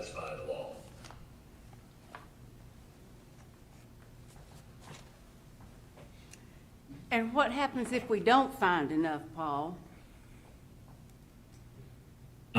In what context? I mean, at the end of the day, we are we- mandated to follow the law, but there's also the reality of the impossibility of conformance. If there's nobody that shows up, there's nobody that shows up. So, I mean, y'all have got to do the best that you can do, and you need to find folks that comply with the law. I would never advise you to appoint someone who's not a resident of the city of Loganville or who isn't a resident of either Walton or Gwinnett and owns a downtown business, right? There's no subjective mandate as to subsection A of the statute, but there is a subjective mandate as to subsection B of the statute. Subjective to a point. I mean, Subjective to your determination. right. So if we just determine that she is representing the downtown, we can just vote her in. If that is y'all's determination, then she qualifies. Well, I determined she qualifies, she applied. And she See, lives that's in the what city. bothers me. No, I think we need I don't further like that. discussion, no. I Yeah, don't like that We at only all. I got don't one either. person apply. There's That's gonna not- be that's- somebody else. It's gonna leave somebody out at some point in We're time. gonna open it and back somebody's up. gonna complain. Yep, we're I gonna just think we open need it back up. guidelines. It's still open. Yeah, it's Yeah, not okay. still When does it open. close? It doesn't. 'Cause Okay. We still have openings. Then I say we hold off, because I know, Yeah. I've spoken to some folks that didn't realize, and they'll be reapplying. Okay. So are we denying, I say we're holding until let's put a date, another however long, next month. another 30 days? They still have a quorum, I think. About until I have enough. Yeah, Yeah. they have a Is that quorum. okay? Because it could Because be when 6 months, it does- could be 6 days. Yeah, That's what, April is when the ones go off currently? Yeah, your risk, Still have your risk of not appointing, and Danny's going to have to speak to this because I don't have the exact dates in front of me. Your risk of not appointing is just the reality of not having a quorum of the DDA to be able to conduct business. And I don't remember, I think the terms are up either April 30th or May 31st. And you just have to have a quorum. You've got to have 4 out of the 7 to be able to conduct meetings. So we still have a quorum. yep. So I say we hold off till next month. But you will not meet the rule of 4 then unless you say someone else has that. Because only 2 of them. Only 2 have interest. Yeah, but we're just sitting here just Jamie. saying because she applied, Right. oh, great, and I'm with Patty, I'm not good with that. We're begging people to please join any of our committees. Anybody that's watching this, listening to this, please apply. That's all, we got a lot of good response from the planning and zoning. We didn't get as good as a response from the Downtown Development Authority. So I encourage everybody, if they can, apply, especially if you have a business interest in the downtown sector. Okay. Yes, because the Downtown Development Authority, I've told several people, I think it's as important as council, only because you will be setting the pace for the revitalization of the downtown area. Your job is very, very important. And I don't know if you realize that or not. So if you're out there and you want to get right in the middle of what's going on in the city, that's a good way to do it, if you meet the qualifications. Well, I mean, now that Paul has said a lot more than we've known in the past, I think that opens it up. He's talking about bankers and insurance agents and things like that. Yeah. I think people we've told no before. I know I can sit here right now and think I've told people no. And that I'm gonna be making some phone calls. Well, and we've got some businesses on CS Floyd that I don't think any of them came forward, did they, before? It was Well- mainly just the downtown. Just remember for a moment, Councilmember Long, there's the first requirement and mandate that they must be city residents. They must be city residents. Or a Walton County or Gwinnett Correct. resident that owns a downtown business. And then in Correct. addition, the next layer is 4 of the 7 must meet the economic interest mandate or requirement that relates to redevelopment and revitalization of the DDA district. And that can be folks such as bankers or insurance agents who are actively engaged in banking or insuring downtown deals, basically. But they have to live in the city. Got it. All right, with that being said, then would this candidate not qualify as a city resident, and then future possibilities would meet those other qualifications? Am I off base, Paul? Well, they could meet the requirement as to one or two things. They could meet the requirement because 3 of the 7 do not have the sub B additional mandate. Only 4 of the 7 have the mandate of sub B. And then I don't know who this additional candidate is. I haven't reviewed the application, but if this current candidate also meets the qualifications of sub B, in y'all's opinion, that they somehow either represent or hold an economic interest in the revitalization or redevelopment of the DDA area, then they would qualify for the sub B additional proviso that 4 of the 7 must qualify for.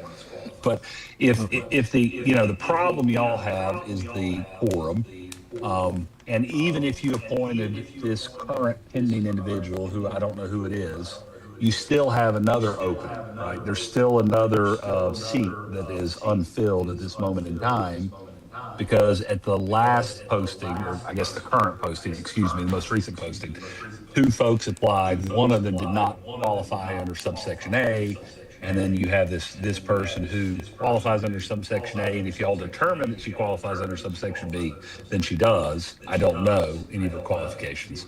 So, I mean, y'all still got another seat to fill no matter what. So at the end of the day, if you say we're just going to leave it open and keep it open and not make a decision, that's not the end of the world, so long as your DDA can keep holding meetings and there's a quorum present. Okay, thank you, Paul. So what's the council's pleasure on this? That we wait another 30 days and see who else applies. But do we still need to appoint for Danny for them to be able to have a quorum, so they can still have a quorum now? They have a quorum, They have and they 4 will now. have a quorum. Okay. Anybody else opinion on that? I don't think we have a choice, do we? Yes, I mean, we there's do. going to be 2. Well, we No, got I mean, 2 right- openings. We Are have you 1 wanting to move on application. tonight? Is that your choice? Move on tonight or wait? Those We are the want to, choices. because it's going to have to stay open anyways, because we still have an extra position. Yes. But we do have an application. Do we want to wait to look at this application until a determined date? And what does that date need to be? The May Danny's meeting. suggesting till we get enough applicants, and I'm kind of thinking that's smart. Yep. Because Well, we're then we not, would never approve her until we get enough applicants? Because that would be what is, Well, tell me what, if we're going by the thing, what is her economic interest? Because she would have to we be would one just of the have 4. to, Right, we you're would just asking me have to to. say that she does. Or we could Okay, say I'm not anybody gonna say on that. there. that's not I'm not gonna say that. ethical, I don't think. No, I or don't think so honest either. one. Till you can prove she has an economic interest, like she owns a business or so that's, you're asking us to approve someone that we're having a little bit of a, I hear you. okay. And I understand that. I was just going by what I understood, what Danny and Paul was saying, that we could just say that. And I if y'all know. don't want to just say that, then, I don't want to then say that's a that. different, Actually, two, Okay. but then I I don't wanna say understand that. that. terms up, the other one's term. But that's two on council. What's the rest of council's thoughts on this? I think the person's well qualified and will do a great job. I agree. She is wonderful on what the job she does now. But the rules are the rules. Give it 30 days, see who applies. 30 days, see who applies? Yep. I think that's fair. The majority May's of agenda, council moving that? on. I know. Not that. I just want to May's agenda, know Ansley. what, if I'll go with that. you go with that too. Okay, so that makes 4, so. Yeah. All right, that's what I needed. Yeah, I would just say, I don't think it's gonna hurt anything to wait 30 days and leave the window open for more folks Okay. to apply. No worries. I just wanted to make sure that we had a majority on that. So we will open that up or keep it open for the next 30 days and look at the applications that come in at that point. So that'd be our next council meeting, correct, Danny? Yes, sir. May's agenda. All right, good deal. All right, You got other something item. else? I'm sorry, you done? I just sir? making sure, I was like, Okay. you got something else? Yes, sir. I got two more things. So as long as all the emails going out last month or last week, so I got two things. So there was an email about, policies and contracts and everything. So I thought it'd be good to give y'all the finance policy here. This is the finance policy that staff uses. So y'all look it over, make changes, read it, ask questions, and if you want to come back to May with some ideas that you have, you want to adjust some things, that's for you to look over. It goes from writing POs to my approval limit, how we invest, how we take debt. It's, this was approved by council on August 12th, 2010. We've made a few changes along the way, but just look over it, and this is what governs the staff. So I think that will help the email about contracts and everything that was sent out, give y'all Yeah, better so it's- understanding. It's 19 pages, so you want us to look it over by Thursday night? Is this- No, May. Next month, I'm sorry. Yeah. And so this is something, it's not in the ordinance, it's a charter, it just operates behind the scenes? This is a city policy. Okay, It's not either ordinance or charter. It's the policy that staff is governed by. okay. Thank you. You're welcome. Other item going along with that is about the attorney, about his fee. So I know there's some discussion about his rate increase. So I know the MOU went to y'all this time. So I asked Paul if he would consider reducing his rate, be more in line with what city staff gets on annual raise of 2.5%. He did agree to that. So I thought I'd just let y'all know that I did talk to him last week about it, and that would be a $500 increase. That's what a 2.5% is. And we also talked about locking that in for 3 years for fiscal 27, fiscal 28, and fiscal year 29. So with that being said, y'all can think about it, let me know, or let Paul know. Paul cannot be a contract employee. He's based on the charter by, he works for the pleasure of the council. So y'all think about it, and you can let Paul know if you want another MOU in writing that he says that. I'll leave that for y'all, or you can let me know, and I will send it to him, however you want to do it. But just want to let y'all know, we did talk about it, and I know there's some discussion about the increase, and that's what he and I talked about. Did you say 500? $500 increase, yes, ma'am. Thank you. So every year it would go up $500 to 2.5% increase. Is it going up based on COLA? Because COLA doesn't always stay at 2 point, I mean, The city does 2.5% every, so that's it what would be we, 2.5 for Paul. 2.5%, Okay. Even though yes. COLA might be more or less or whatever. yeah, we give, Okay. typically one raise, yeah. Okay. I think that's more in line with inflation and everything, so. And is that included in this policy? Well, yes, I mean, this policy does address this MOU, how it works, which is kind of what we followed when it happened. But I know last year y'all said, hey, we want all MOUs to come to us. So we changed it this year. But that's some of the things you can look at. I did see that. I guess my question is, what guarantees future council, when I'm no longer on council, y'all are no longer here, you're no longer city manager, what dictates that we continue, that those MOUs come before council oversight? In this policy. That's what I just asked. Yeah, So it's in policy this on page 10, it says, talking about all purchases are approved and signed by the city manager or his designee. The city manager may approve purchases up to $15,000 per the city of Loganville. Bids may be required for purchase over this amount. Refer to a vendor section. At discretion of the city manager, individual budgets, items approved through the budget process and therefore included in the final budget that exceed the $15,000 can be purchased in the same manner at the above with a copy of the purchase requisition and purchase order given to the finance chair, which we don't have the committees no more, but we do have a finance council member. As a reminder or approval and the reveal of the exact date and order, the copy of such should be provided to the finance committee, the mayor, and the entire council if advised by the finance committee chair or city manager to do so, which last year y'all said, hey, Danny, all MOUs from Paul comes to us now. So that's what we did. We changed it. No items or expenses considered to be non-budgeted over $15,000 will be made without the approval and action of the council. Purchase requiring such official action must denote the date of approval and the purchase request for form and purchase order. So every time y'all grant a approval over $15,000, we have a little stamp. We stamped a PO. It says approved by council. Because the first thing the auditors are going to do is says, Danny, where did you get approval to spend this amount of money? That's what that policy is for. So that section right there would, if y'all didn't want an MOU to come into the chairperson, you would say, hey, we want to change this, and says that all MOUs comes to the city council for official approval.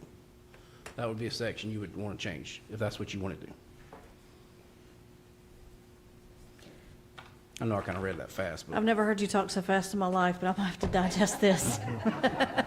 I'm gonna need 30 days. It's going to take a while to digest, yes. that's the joys of having me here for 30-something years. You know, we kind of know these policies by heart. So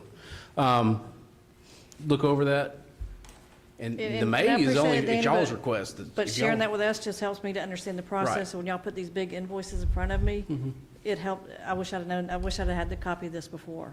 Huh. But, so thank you. If May is not, I mean, the May is the date y'all put, not me. So if it needs to be June, I don't Mm-hmm. care if it's next year. But y'all said May, so that's why I said, you know, come back with May. But if you want June, that's up to y'all. That's all I have. That's all you have, Danny? All right, thank you so much. Paul, you got anything for us? Yes, Mayor, just two items. I think we've kind of already rehashed these before. First is on Thursday, we will need a vote and approval from you on the charter changes for the two cleanups in the section about candidate qualification for office. We talked about this one ad nauseum. You already passed it once last month. Home rule statute requires you to pass it at 2 consecutive regular meetings. This will be changing the candidate qualification from 2 years down to 1 year to comply with Georgia law. And it will also change the candidate qualification from 18 years of age to 21 years of age across the board for both mayor and council. So I would ask that this be a separate vote, separate from consent agenda, and be voted on at Thursday's meeting for this charter change to those two relevant sections of your charter as it relates to candidate qualifications. And I'll be happy to answer any questions that you may have. Any questions from council? No. No? Okay. Next, Paul? Yes, Mayor, this is on the issue of donation drop boxes. I think there's also been a good bit of emails with my office on the status of these. And as you recall, just a little bit of background, in July of 2023, you passed an ordinance that amended Chapter 10 by adding Article 7, which is basically a regulatory regime of donation drop boxes. So donation unmanned or unattended, this doesn't affect sort of what I call a live donation site, such as Fish or Goodwill, where there's employees regularly accepting donations. This relates to the unattended, unmanned drop boxes located in shopping centers and the like. You passed the regulatory regime of drop boxes back in 2023. That is found and codified in section 10251 through 10255 of your code of ordinances. Since then, this issue has come up again, and there's been a lot of discussion about it. And so we brought it back before you for you to look at and see. I think I sent the ordinance out to everybody, or at least the link to where it is. If there are particular amendments or particular additional regulatory structure or regime that you want to add to this ordinance, then my office and staff are asking for direction from you so that we can make those ordinance changes. As I mentioned, there are other jurisdictions that are larger than us that have even more stringent regulatory regimes, but they generally are larger organizations that have more staffing to be able to enforce. There are currently, I believe, 2 regulated or registered drop boxes here in the city limits. Your ordinance already has in place a mandate that there cannot be donations left outside of the boxes, and that if there are, that violations, citations can be issued and fines can be imposed, and the right to have boxes in the city can be revoked. There's limitations on where the boxes can be placed, not in residential districts except for churches, not on vacant properties. There must be some sort of primary principal use occurring or being occupied on the site. There's a quantity limitation, how many boxes per site based upon acreage and the like.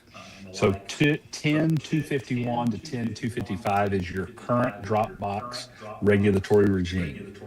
If there are changes y'all want to that, specific changes, then y'all need to let us know and let staff know, and we can work on making those changes within a appropriate legal framework that allows to further regulate or further provide protections and safety for the public on these drop boxes. I'll be happy to answer any questions beyond that, but you already have a drop box ordinance in place that regulates them. There are 2 currently approved in the city. There was one that came into place that wasn't approved, and it's my understanding that staff engaged with that property owner and the box owner, and the donation box has been removed within the compliance mandate that staff provided to that individual. So with that, I'll stop talking from the heavens and be happy to answer any questions you may have. I actually have a question for Robbie. They just dropped a drop box off in the parking lot of the shopping center I'm in. Was that one permitted? Nope. Okay. Might want to have code enforcement check on that. Okay. Thank you. That's for Greg. Greg, can you handle that? Sorry. Councilman Long, it's done. Mayor, I do have one more thing. Don't want to catch you off surprise because I know you're all having things before you on one night, but the paving of Main Street was done. I've been still waiting on the invoice. This is the invoice I told you it was going probably over my limit. It was emergency repair, if y'all remember that, back in December. Hopefully I'll have the invoice tomorrow, and if I get it, I'm going to add it to the agenda if it's over my limit, which I think the rough estimate was 17 to 20,000. It could be less, it could be more, but I don't think it'll be more than that. So if you get that, I'm going to probably put that on the agenda so it's not delayed for another 30 days to paying. Just want to let y'all know. Thank you, Danny. Anything else on donation drop boxes before we move on? All right. And Mayor, do we have Mayor, I was just going to say, we do Yes. have an executive session. I hate to be the bearer of bad news, but we do need an executive session tonight on real estate matters. All right, well, before we go into executive session, I'd like to open it up for public comment, for anybody to come up and talk to us. You have 5 minutes. Please state your name and your address, and we'd love to hear from you if you want to get up and talk. Oh, we got someone stood up. No, go ahead, then we'll save you for third, Linda. Oh. All right, come on, Linda. Bring her there. Yeah. Oh, yeah, we can bring you the microphone, Linda. Hey, Linda, stay there. We're going to bring you the microphone. If you fall in that walker, I don't want it on my conscience. I don't want it on And that would get on to me. No, he's going to say you're picking me up. This is just a public announcement. For most of you, if you've driven down 78 this past week, you have seen the pinwheels up in front of the American Legion. I was very sad I wasn't able to participate. I had surgery on Wednesday, so I was not able to be there. However, we did have a good turnout with the Sheriff Department, Police Department, the Lions Club showed up. Some people from our church showed up, so we had a good turnout. Also, my other reason for announcing this is I'm still selling raffle tickets for the drawing. I'm still trying to beat Sheriff Brooks. So if you want to buy a raffle ticket from me, they are $20. You can actually go online and buy them if you want to, or I've got a PR code that you can do. But if you go online and buy them, would you please call me and let me know so I can get credit for it? Because this is a competition, and I want to win. But they have good prizes. So the prizes they have are 5 Braves tickets, or 3 nights at Hilton Head, or 2 Georgia football tickets at the 45-yard line, or a Turtle Box speaker Gen 3. Whatever that is. So anyway, if you're interested, come see me. I'll stick around for a few minutes after executive session. Talk to you later. Thanks. All right. Thank you, Linda.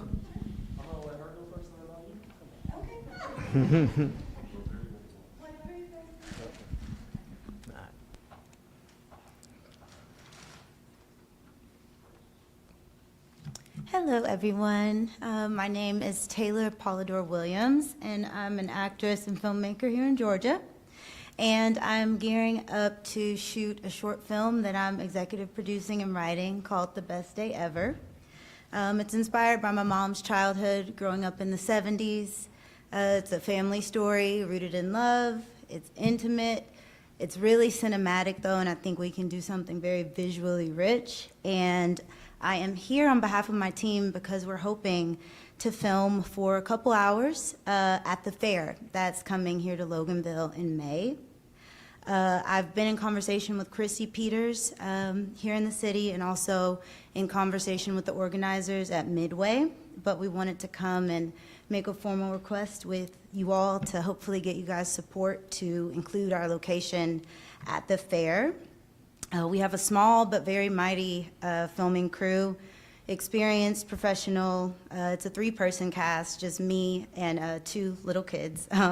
But we're very committed to respecting the space, minimizing disruption, and working with the city and all the local partners. And yeah, we just like the opportunity to really highlight the city in a beautiful and meaningful way with our film. It's a Georgia film through and through. I take a lot of pride in that. I'm from Texas originally, but I went to college here, and I also am the star of Netflix's show Beauty in Black, which is created and produced by Tyler Perry, which we filmed at Tyler Perry Studios. So we're employing a complete Georgia crew.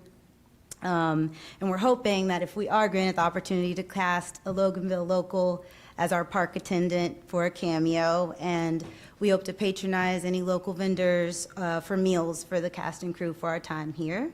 But I appreciate your consideration, and I think we're going to continue the process of whatever we need to get that permission, and I'm happy to answer any questions or provide any scripts or any ideas or anything you guys might need from us. All right. Is this something that we need to talk about later, add to agenda, or have you talked with the Carnival company and got their approval? We actually made contact today on Facebook, Okay. but Christy has been helping us too, making calls, so we haven't gotten the approval, but they said that once we get their approval, we need your approval. So we're kind of proactively coming to the city council meeting to hopefully, if we get all the pieces, we've already covered our bases. All right. I'm sure we'll hear from Danny and. Yeah, this, y'all give them permission to film. We've had a few film companies, but I think this is just 3 people. I think it's not like a full hundreds of people coming here and renting a parking lot. I don't think there's that much No. foot traffic. They will be filming the public, so I believe that's legal because it's in the public setting. So really just y'all's kind of verbal blessing. It's not like a traditional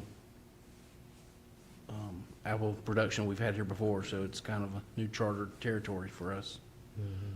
So she just came here just to get y'all's blessing, just to, as long as Midway is fine with it, because it's they're using that track for that, and I'm okay with it if you're okay with it. Do you need that tonight or wait till after Midway? Well, they want to, after Midway confirms it, but they're going to be filming during the carnival. right. So as long as Midway is good with it and we have a written agreement from them saying that they can use that, then I'm fine with it. I thought you were going to say something. Okay. Christy, you want anything you want to add or no? I mean, it's only 3 people, so and I think you said 2 to 3 hours of filming. Well, I think we'd film maybe 4 hours. That's what we're Okay. working on with the schedule, and if they allow us to come before it opens at 10, what day they're open to us coming, but whatever we're allowed parameters, we can make it work. There's actually no lines, really. We just need us in the carnival. It would really make it beautiful. Yeah, would there be any, do y'all carry liability insurance? Yes. Okay, so you just have to name us as an additional insured for the property. That's something we typically do with the other people. If you're okay with that, I'm okay with that. But do you want our blessing tonight or after Midway was what I was saying? Because I'm ready to go ahead and give the blessing if you're. Yeah, I you're can ready. give a Yeah. blessing subject to Midway's approval. Yeah, that's fine. Yeah. Since Paul's in heaven, let's get Paul to bless it. Paul? You certainly have my blessing. Thank I am you. speaking from the heavens. Yes? Would be the most important one. No, as long as liability coverage is there, this is something that Danny can address directly. Okay. You certainly have my blessing. Thank you. Thank you. I Thank you. It's a beautiful all story. around. Thank you, guys.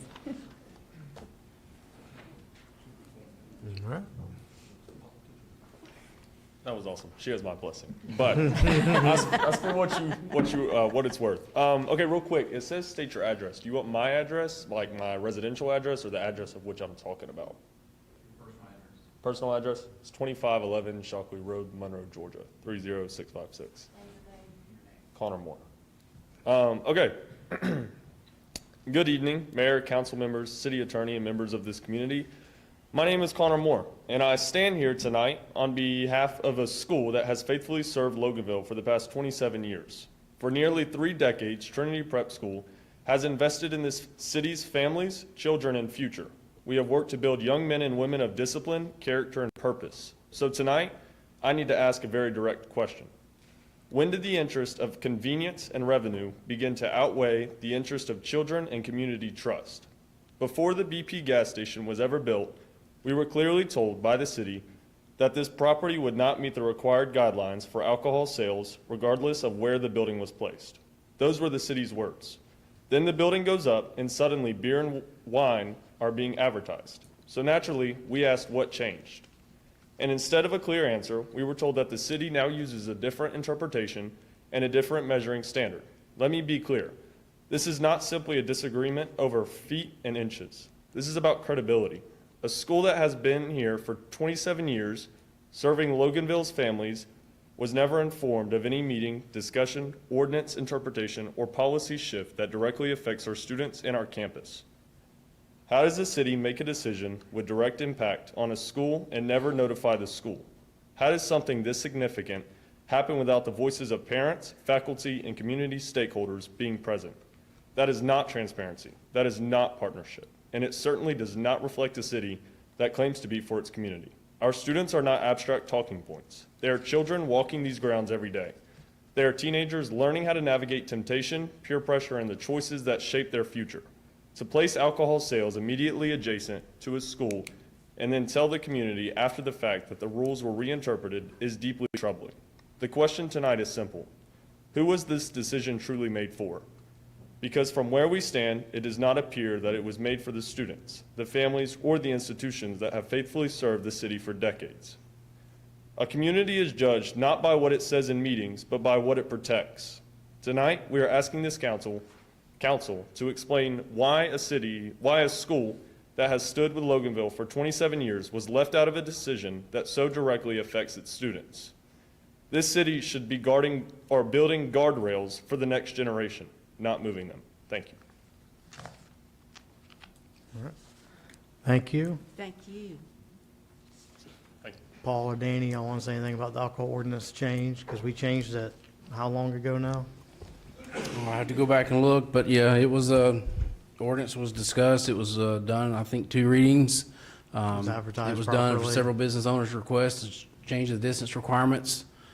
We don't call individual people to let them know the ordinance is changing. That would be infeasible for us to call every business. But it was changed at business owners' request, and it came to y'all, and it came to me for approval. So that's what we did. I'm talking about the overall alcohol ordinance that was, I had to go back and look and see. It That's was been several changed years for a ago. Let me see if I can pull it up while. right quick. because it wasn't changed just for that one business. It was the overall for the whole community. Okay. And it was advertised properly through the channels that we have to go through. And I believe, yeah, we had to have multiple And I meetings on it. spoke to the owner several months ago in very detailed, so somebody says I didn't explain it to him. I explained it very clearly to the owner. Well, the problem was not that it wasn't explained. The problem was we weren't notified of the meeting or the vote for that. Now, I'm not sure what that code really entitles, but I know that that school is the only school in Loganville that it affects. And the code was changed by school. The federal code talks about with churches, it says door to door, and the Loganville's code was changed for schools from door to door. The federal code for schools is door to property line. That's why we kind of felt certain ways about it, is because we were the only school affected by the school's code from the federal code that was changed. Yeah, state law says this, they can set the distance requirements. That's state law. Yeah. And that's what we follow. So that was changed in April 11th, 2024. That's when the ordinance was approved. The whole entire alcohol ordinance was rewritten. So, Okay. Well, I know that there is a parent of the school that feels the same way as the school does. I think at most and at the deepest roots, the school it feels a certain way that we weren't notified with us being here 27 years. Now, I know we're kind of going in circles, but I just want that really to be on the record. Okay. That the school was not notified for that meeting. And I understand, you don't have to contact everybody, but for that kind of code to be changed for the only school in Loganville that it'll affect, I feel like would have common courtesy to let them know. I see you and I hear you. Thank you. We'll try and do better. I think you have a good point. Appreciate it. Thank you very much. Thank you. All right. Oh, got one more. Name and address. Phoenix Asceno, 711 Reed Street, Monroe, Georgia, 30655. And how we doing? Doing good. Good evening. My name is Phoenix Asceno, and I am in 8th grade at Trinity Prep School here in Loganville, Georgia. I've been a student at Trinity since 2nd grade, so this school has been a big part of my life for many years. Trinity is more than just a school to me. It's a place where I've grown up, made friends, and learned important values that will stay with me for the rest of my life. It's always felt a safe and positive environment. That's why having a gas station so close to our school is concerning me. Every day, students walk around the area, and now there is more traffic and more activity right next to where we can learn. It feels less safe, especially with cars constantly coming in and out. It's also uncomfortable knowing that things like alcohol and cigarettes are being sold so close to where we go to school every day. Even though we are not allowed to buy those things, just having them right there doesn't feel like the kind of environment a school should be surrounded by. We come to school to learn, grow, and make good choices, being around things that don't support, that can make it harder for students. I care about my school and the students who will come after me. I want them to feel as just safe and as supported as I have over the years. Thank you for listening to me and taking the time to consider how this affects students like me. Well, thank you. Awesome. Thank you so much. May I say something? Yeah. In response to, all I know is if I had children, I'd send them to your school, because the two of you are just remarkable to stand up here before us and say what you've said. Yeah, it's very good. But let me just remind you, you're going to be tempted with all sorts of things your entire life. So maybe if you take this negative and turn it into a positive, take the mess and make it a message, maybe you can help some of your co-students with the temptation. I mean, it may turn out to be a good thing, because I assure you, God's in the middle of it, and He's not going to let it end up being a mess. So you stay, you know, where you are, and you just, like I say, take that mess and make it a message. And it's something the faculty have prayed over. I mean, it's something so little as alcohol and cigarettes, but it's really more meaningful when you have, maybe there's parents coming by that have had those kind of, I guess, strongholds before, when they were younger or whatever, and they're sending their kids to a private school and they look at that. My end goal is to not have them look at alcohol and then Trinity Prep School. Absolutely. I feel like it could diminish the value, but I really appreciate your wisdom, and I pray for people like you to speak up and to make me more wise. So thank you. Well, y'all were remarkable. So whatever you're doing it right, regardless of what the service station's doing. Thank you so much. Thank you. And thank y'all for coming again. All right, any more public comment?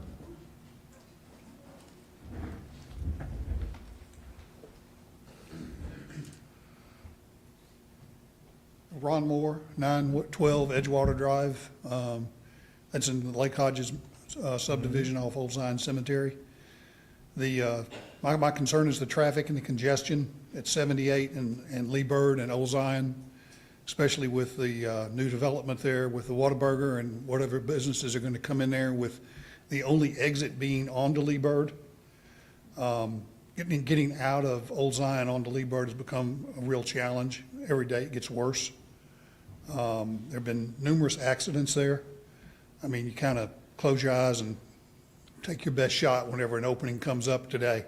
And it's getting worse because now people coming up 81 to 78, if they see traffic backed up to turn onto 78, they go straight onto Lee Bird and then cut in behind the Marathon, then cut through the Marathon parking lot to get out on 78 to bypass the light. We've got the development, of course, with the rental properties down by the high school. We've got activities at the high school property there for all the sports complexes. You've got a development there behind Popeyes that's been approved as far as the zoning, rezoning. I want to know what the city's plan is to address the congestion and the safety concerns there at that intersection. Right now, people that coming up Zion, I personally, and a lot of people in the subdivision, cut through the Wood subdivision, Bob Wood Drive and what have you, to bypass that intersection. And those roads weren't designed as a thoroughfare, and I'm sure the people that live there don't want people cutting through there. I live there, yeah. So, what's the city's plan to address the congestion and the safety concern there at that intersection? Yeah. Do we want to talk about the potential road there? Yes, we're working with the gas station and the development, Whataburger, as we speak, to try to upgrade Old Zion Cemetery to have an outlet, a real outlet onto 78. The state has given us verbal agreement that they could have a right out, but no in traffic. So that's kind of the quick. I know that was discussed a couple of years ago. It was discussed. The property owner at the time was going to take the city to court. They it stopped there, but now the property owner of Whataburger, the gas station, seemed to be motivated to work with us to get that intersection. But these new owners are So how is that going to willing. help? How is that going to help the intersection? I mean, it's another road, but it doesn't address getting out onto Lee Bird. Is to clear up traffic on Lee Bird so you can actually get on to Lee Bird. I understand, but you still got to go big right across. turn lane. Yeah, you still got to go across there. So, yes, so it's going to give you traffic to go on to 78 because that's where most of the traffic wants to go is to 78. So from the school, you can go across instead of waiting for that light. However, that Lee Bird and Old Zion Cemetery is in the right-of-way of GDOT. So any changes to that, they have to approve. And you can't do much changes because then it's going to back up traffic onto 78. So we talked about putting a four-way stop, but we can't. I understand because you that. got traffic coming across I understand 81. that. So there's not much you can do for that intersection because of 78. Well, I mean, the problem is congestion. I mean, it's a volume of traffic coming up through there. And a big part of that volume is people cutting through Old Lee Bird from 81 to keep from having to go through town. So make Lee Bird less attractive as a cut through. put stop signs at the side streets, put a city policeman at those stop signs and ticket people running the stop signs. I mean, whatever you can do to cut down on the traffic, that would be the answer, obviously. Well, there are public streets, and we can't tell traffic they can't go through public streets, so No, yes. I understand that. That's why I say, but you can put stop signs there. Well, stop signs cause more congestion, you realize that. It slows people down. It'll make Yeah. it less attractive for people cutting through. I mean, there's got to be something that can be done there. I don't know what the answer is. That's not my job. That's what I look to the city to do. Yeah. You've got more and more development going down Old Zion, so.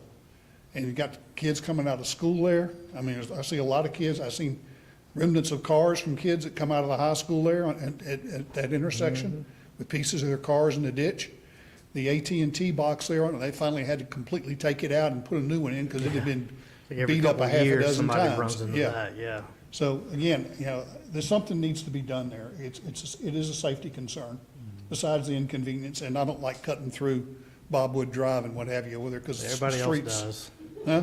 Everybody else does. It's okay. I know. We just know not to put our kids out when it's school Well, time. that's the They're getting thing. I mean, out. the Yeah. streets aren't wide enough. It's not meant for through traffic. Yeah, it's It not. creates another safety concern on its own. All right, well, thank you. And Thank you, just Ron. so you know, when you say you look to the city for solutions, just so you know, we've had a moratorium for over a year now, and that has slowed development, which slows growth, which slows traffic. Okay. You're welcome. It hadn't affected that intersection. Well, you asked for what the city could do. I mean, we've done some things. Okay, well, I mean, and I know we've gone round and round in prior meetings about not being able to deny a rezoning based on traffic, et cetera, that's not a legal way you can control development, if you will, with a traffic concern. But you can put requirements on the zoning changes that make the people developing the property improve the roads right directly there, or what have you, so that it accommodates the traffic. I mean, everything, when I saw them cut the entrance into Whataburger off of 78, I thought, that's an entrance only, it's too narrow for an exit. So everything that goes into that development now, they've got the Whataburger, there's gonna be a PNC Bank, I've heard there may be another business in there. It's all gonna come out onto Lee Bird. And people that go there, they're gonna wanna go back to 78. They're not going down Lee Bird. 90% of them are gonna come back out on 78, which is just adds more and more congestion to that intersection. That's correct. So there's your answer, is GDOT controls that. We did not want a right only into Whataburger. We wanted an exit. I They said understand. no. They I knew they wouldn't, forced that it. close to the traffic Just like light. the intersection, just quick, say we're not doing nothing. We've been trying to upgrade another lane on Lee Bird. We have been denied by the state because that intersection needs to be squared more because it's more of an angle. So GDOT's saying, well, eventually we'll look at that intersection, but who knows when that's going to be. Last conversation I had was in probably 21, 22 about Lee Bird and 78. It's just, Any insight to the timing of making Old Zion back out on 78 behind the marathon?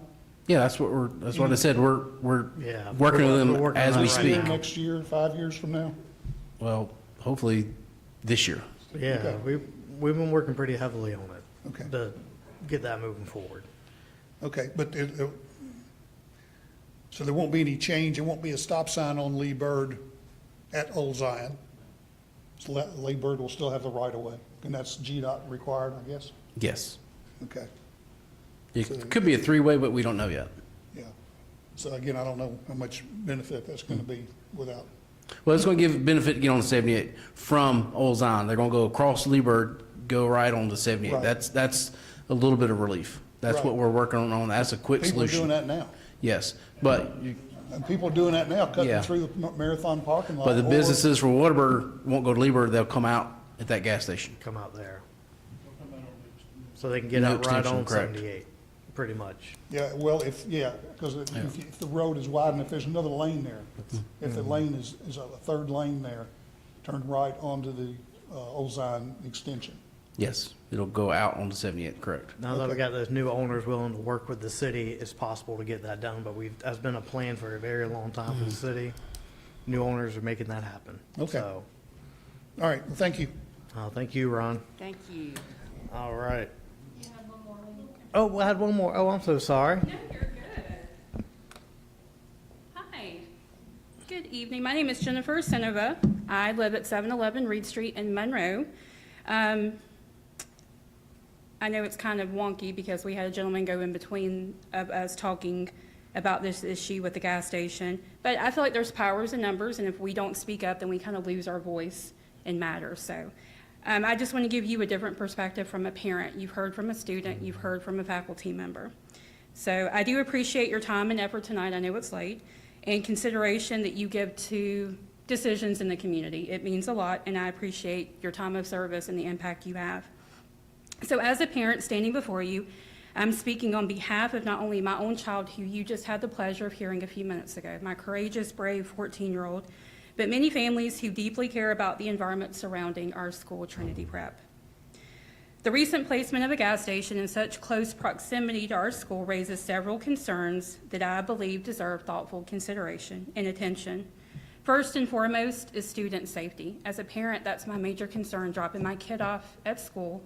With the amount of school shootings, parents can't control that. We don't know when someone enters a place of our child. I leave him every morning knowing that he is safe in that building with the staff and faculty.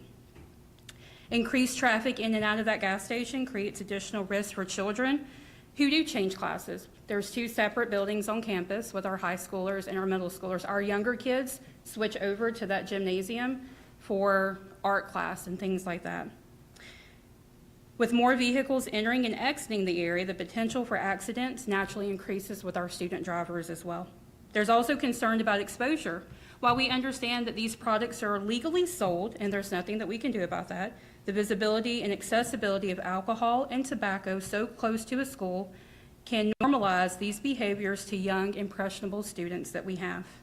As parents and educators, we work hard to guide our kids toward healthy choices, and this proximity makes that effort more challenging, not only on the school, but us as parents raising our kids. Additionally, gas stations can sometimes be gathering places for unwanted attention or people, which may lead to loitering, littering, or behaviors that are not appropriate for a school setting. Our goal is to maintain a space where our students feel safe, focused, and supported in their learning environments. This is simply not about one business that we're focusing on, but the long-term impact on our kids and our values that we want reflected in our community. Schools should be surrounded by environments that reinforce safety, well-being, and extremely positive development. I respectfully ask that you take these concerns into consideration and explore any possible measures that would help protect not only my student, my child, but every other student that attends Trinity Prep, which include toddlers all the way up to 12th graders. Whether that be additional safety precautions, restrictions, or future planning decisions, not only for this one, but going into the future for other places located near schools. Thank you again for your time, your service, and your willingness to listen to the voices of parents, faculty members, and students. It truly means a great deal to all of our families at Trinity Prep. Thank you. Thank you. Thank you. All right, anybody else? All right, we need to close this meeting so we can go into executive session. I get a motion to move to executive session. So moved. Second. Got a motion by Patty, second by Lisa. All in favor, say aye. Aye. All right. For those who aren't going to stay around, thank y'all.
All right, let me get a motion that we open back up the public. Yes, yep.